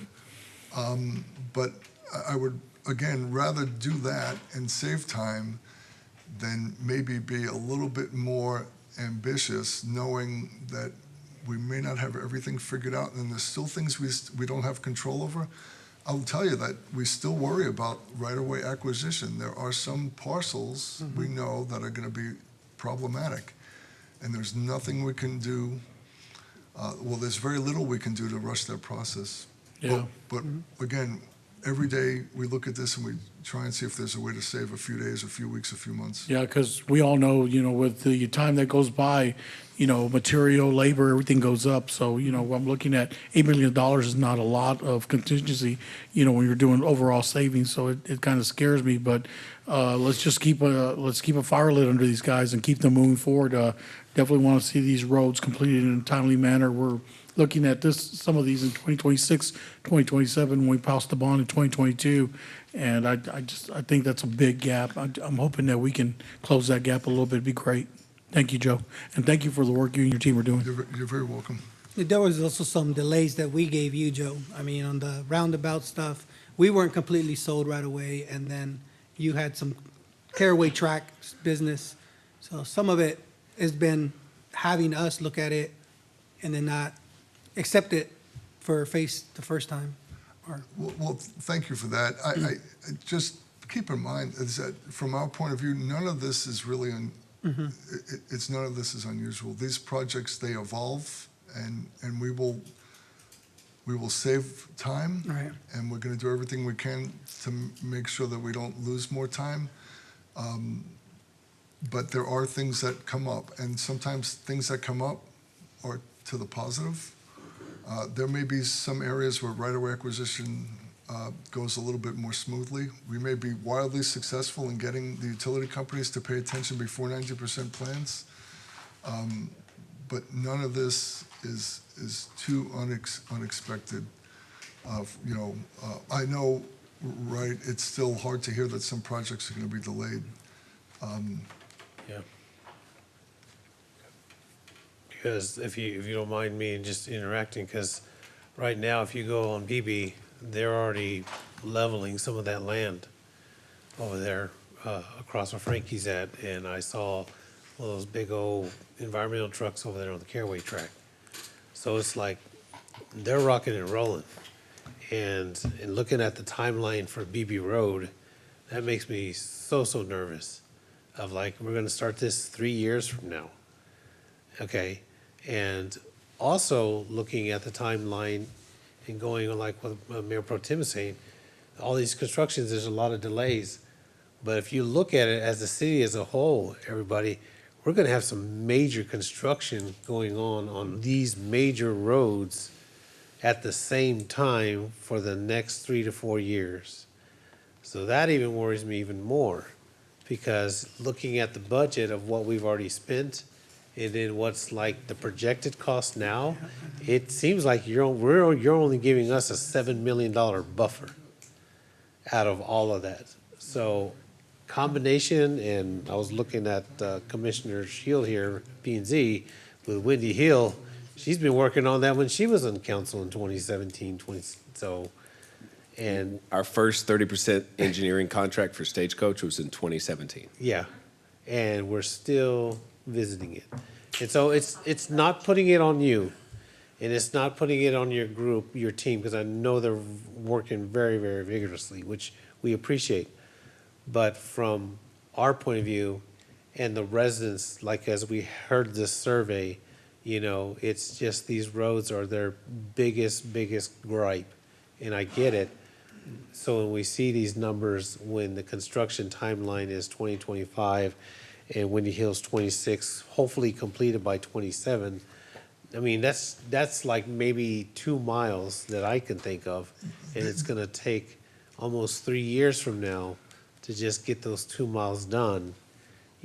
Looking at from a resident's point of view, that's not gonna cut it for them. The community will see activity before the road actually gets built. Like the bearing of the utilities is a very visible thing. It's a very active thing. So they will see activity. And again, I know it may sound a little self-serving, right, to say that utility construction is part of the construction of the road, and it is, but at the same time, it's not the road, right? But these roads will change significantly as the utility work starts to get done and starts to get buried. And in some ways, and I'm glad the engineers aren't here because one of them would get up and bop me in the head. In some ways, on some corridors, the utility work may be more of an issue than the actual construction of the road work. I mean, BB Road, right, that eastern part is, organizing the relocation of things that are already underground and getting the things that are above ground underground is no small, feat. And there's just no way getting around that. It's going to take time. So my other thing on that is Kohler to Seaton, and you've got TxDOT, and you're saying that they're in line with expanding the extra lane from New Braunfels, correct? Now Austin is coming as well, so if you come up here Onion Creek, they're having their high bridge being built over there, and expanding out. So is that what we're looking at? So, Once we start with this, TxDOT's gonna start tearing up some of the highway in Kyle, expanding to another lane? we haven't gotten that, so just a second's worth of context. In the beginning, when we started coordinating with TxDOT, and it took us a little bit of time to get them engaged, not because they were unwilling, but, just look at what else they have going on in the area. The original thought was that we would had to do a full schematic and a lot more evaluation for taking Kohlers over 35 and for taking, as one option, and taking 35 over Kohlers. We always understood the city's preference and the community's preference to keep Kohlers at grade and to take 35 over Kohlers. Okay. When we finally got them engaged and we talked about, now we got to get their permission to work on their road, right? And this one is going to be heavily coordinated.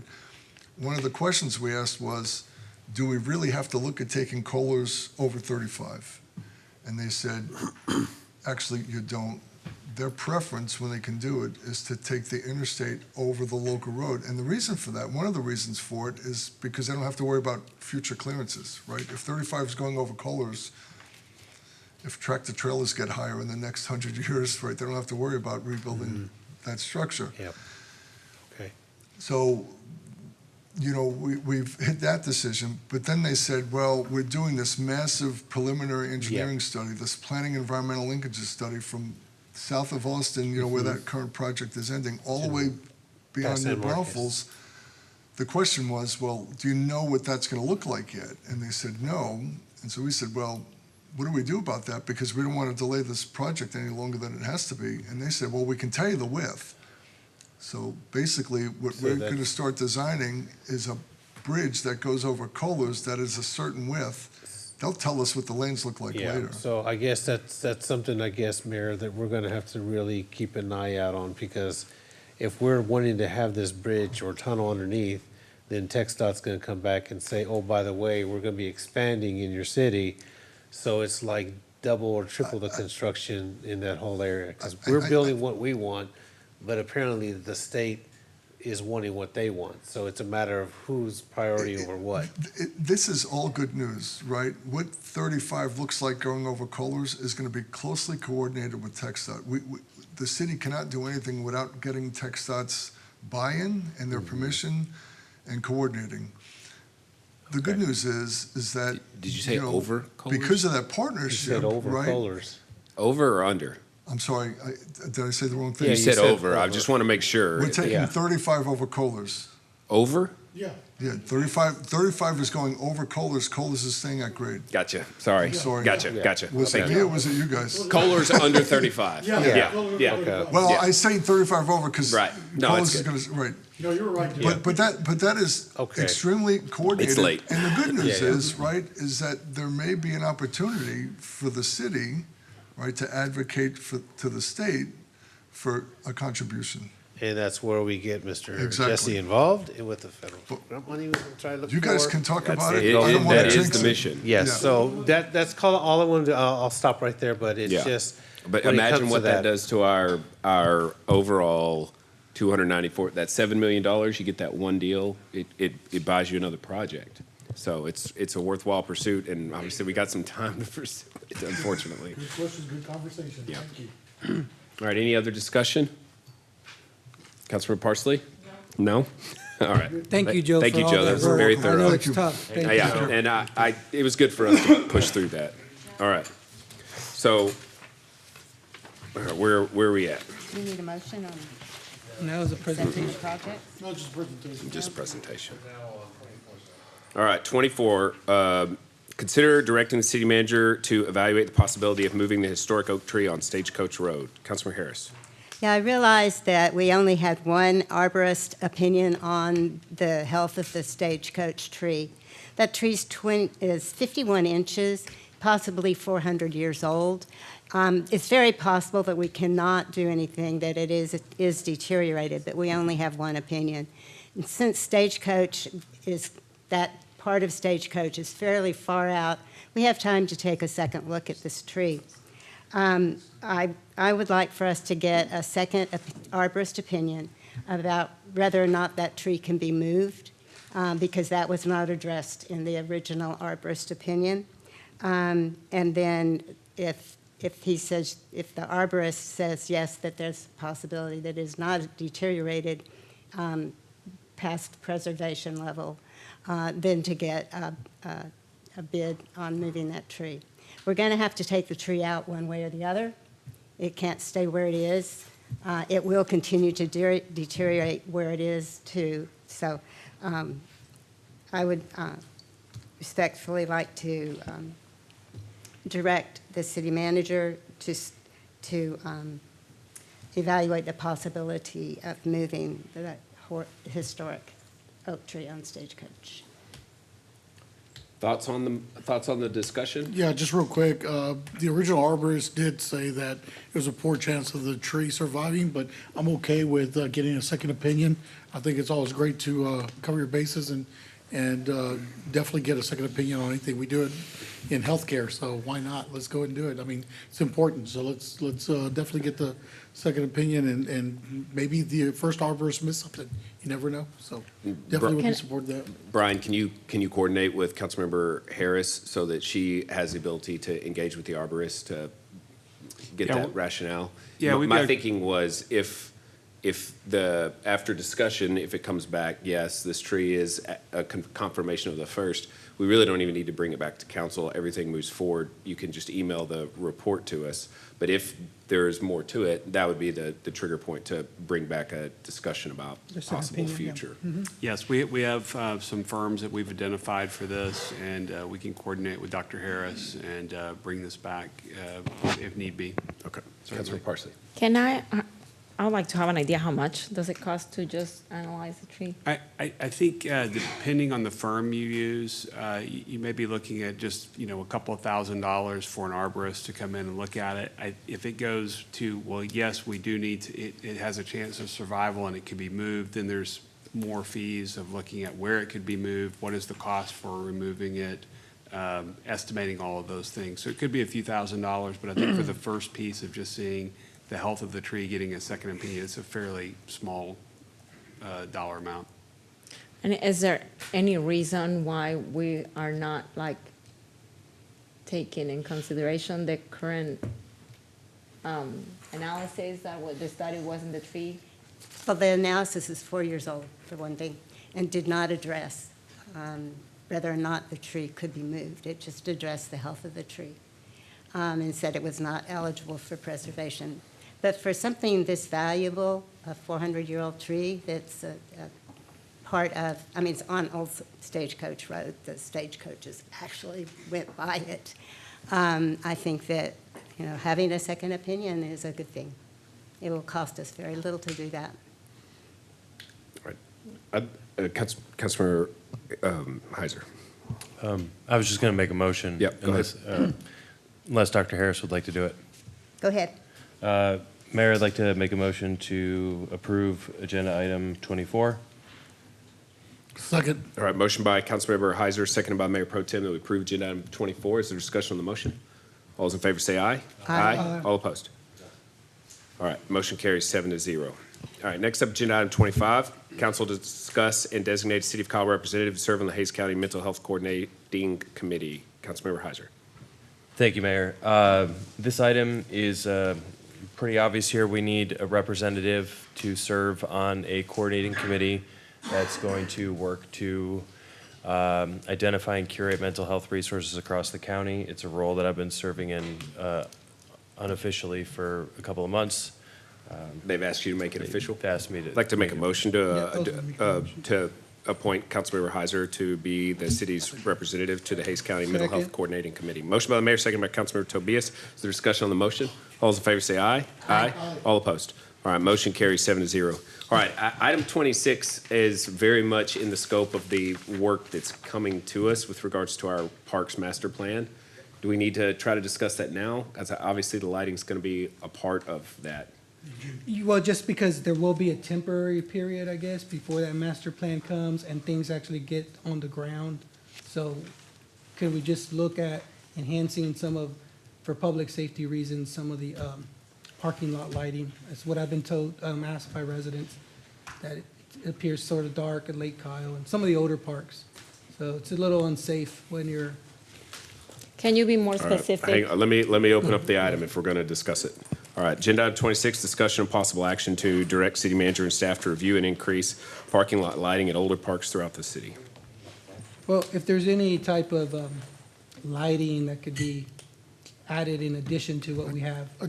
I think what the council member is asking, just for staff to go by, evaluate, see if there's some upgrades they could do temporarily, and that's pretty much it. We'll be glad to look at that. Again, in June, we're going to be coming forward with a plan. It'll address what we believe are all the deficiencies in all the parks. Lighting will be a component of that. I'm not sure what kinds of temporary improvements could be made. I mean, we could give that some consideration. I mean, if we're going to have a capital plan, some of those will take time. So I think what you're asking is, if we come up with a plan in June and it may take a year, Yeah, what's that? What could be done in the interim? We could make that as We don't want part to of sit on that. it for a whole year, right? I mean, I understand. We can look at some options for you. It's something we can consider.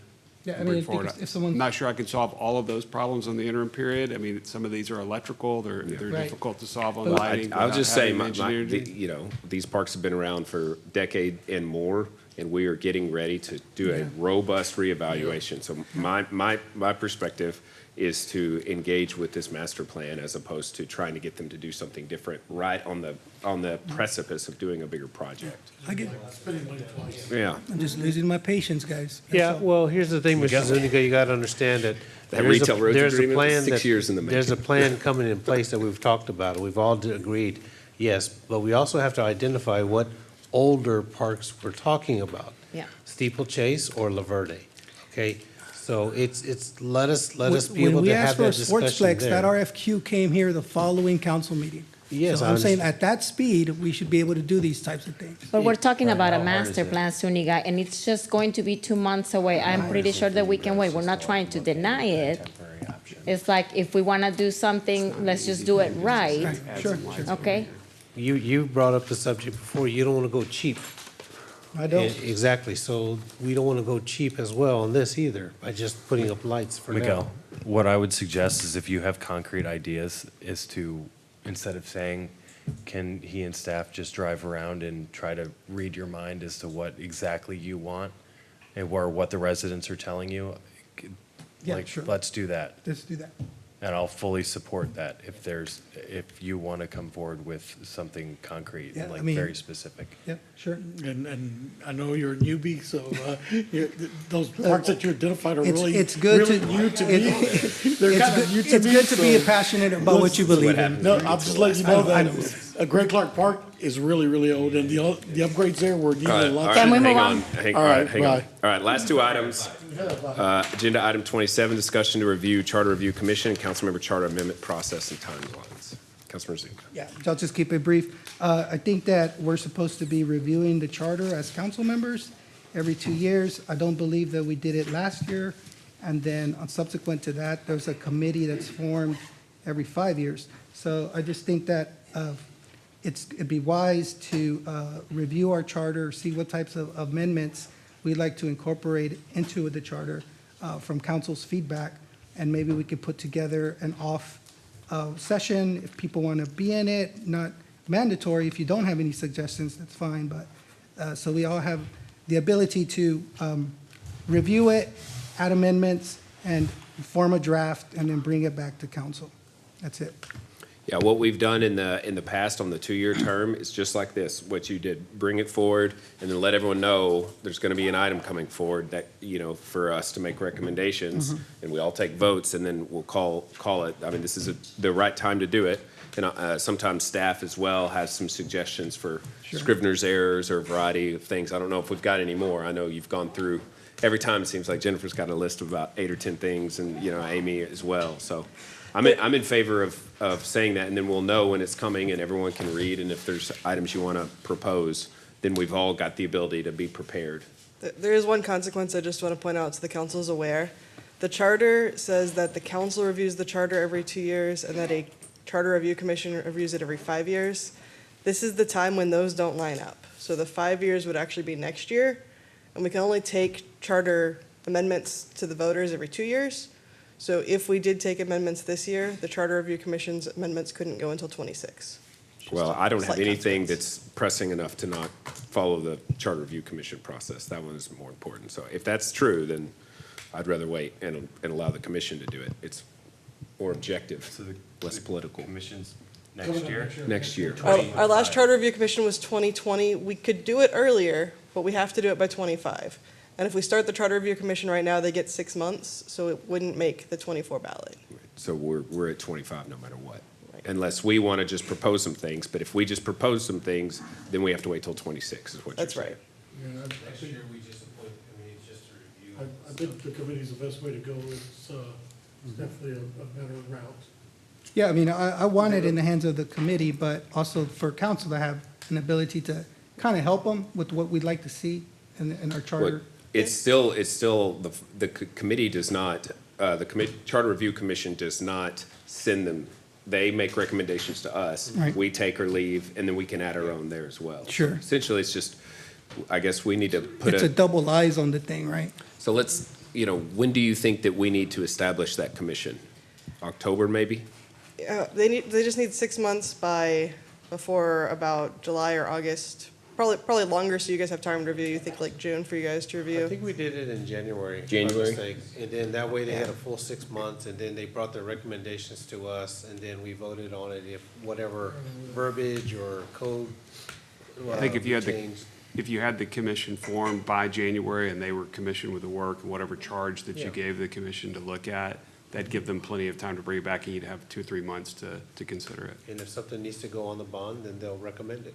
All right, so here's the problem with that is sometimes we're so busy with so much going on, we're gonna miss it. So is this something that, obviously it needs to happen, that we can rely on staff so that we're not the ones that have to bring forward the first item to establish the commission?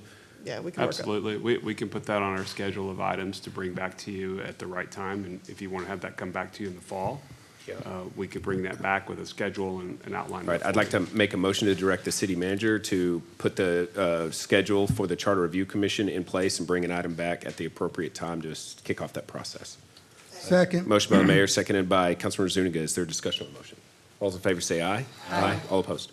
All right, motion carries 7-0. Next up, agenda item 28, consider directing the city manager to hire a consultant to analyze existing city council district boundaries. Councilmember Heiser.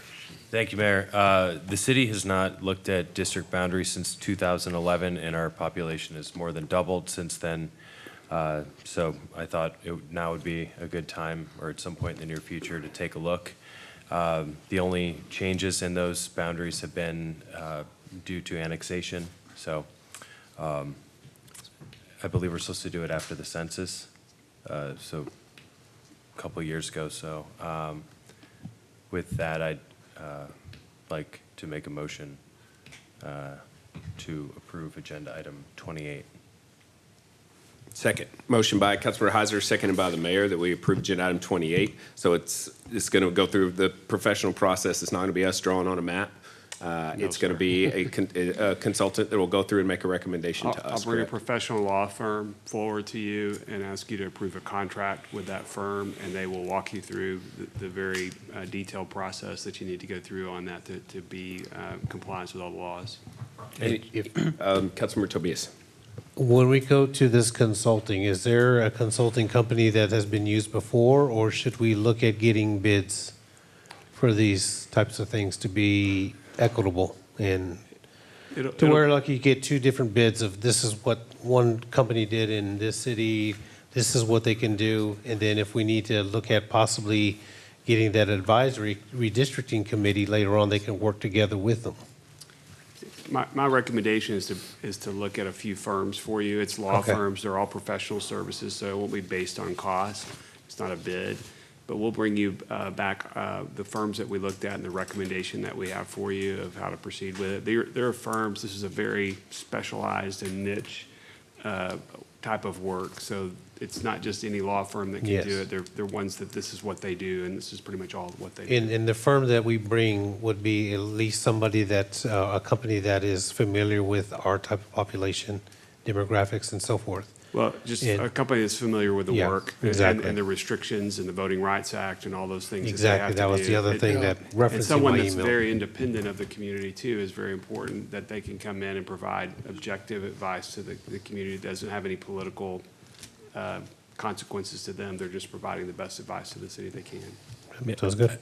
I just want to state one quick thing for the record, that this is, for anyone listening, this is, at least for me, this is in regard to making the single-member districts more equally sized and proportionately sized based on geographics, because obviously we have at-large seats and those don't change. We're not looking at adding other seats? Well, that's what I was going to say. If y'all were not aware, Or is it just?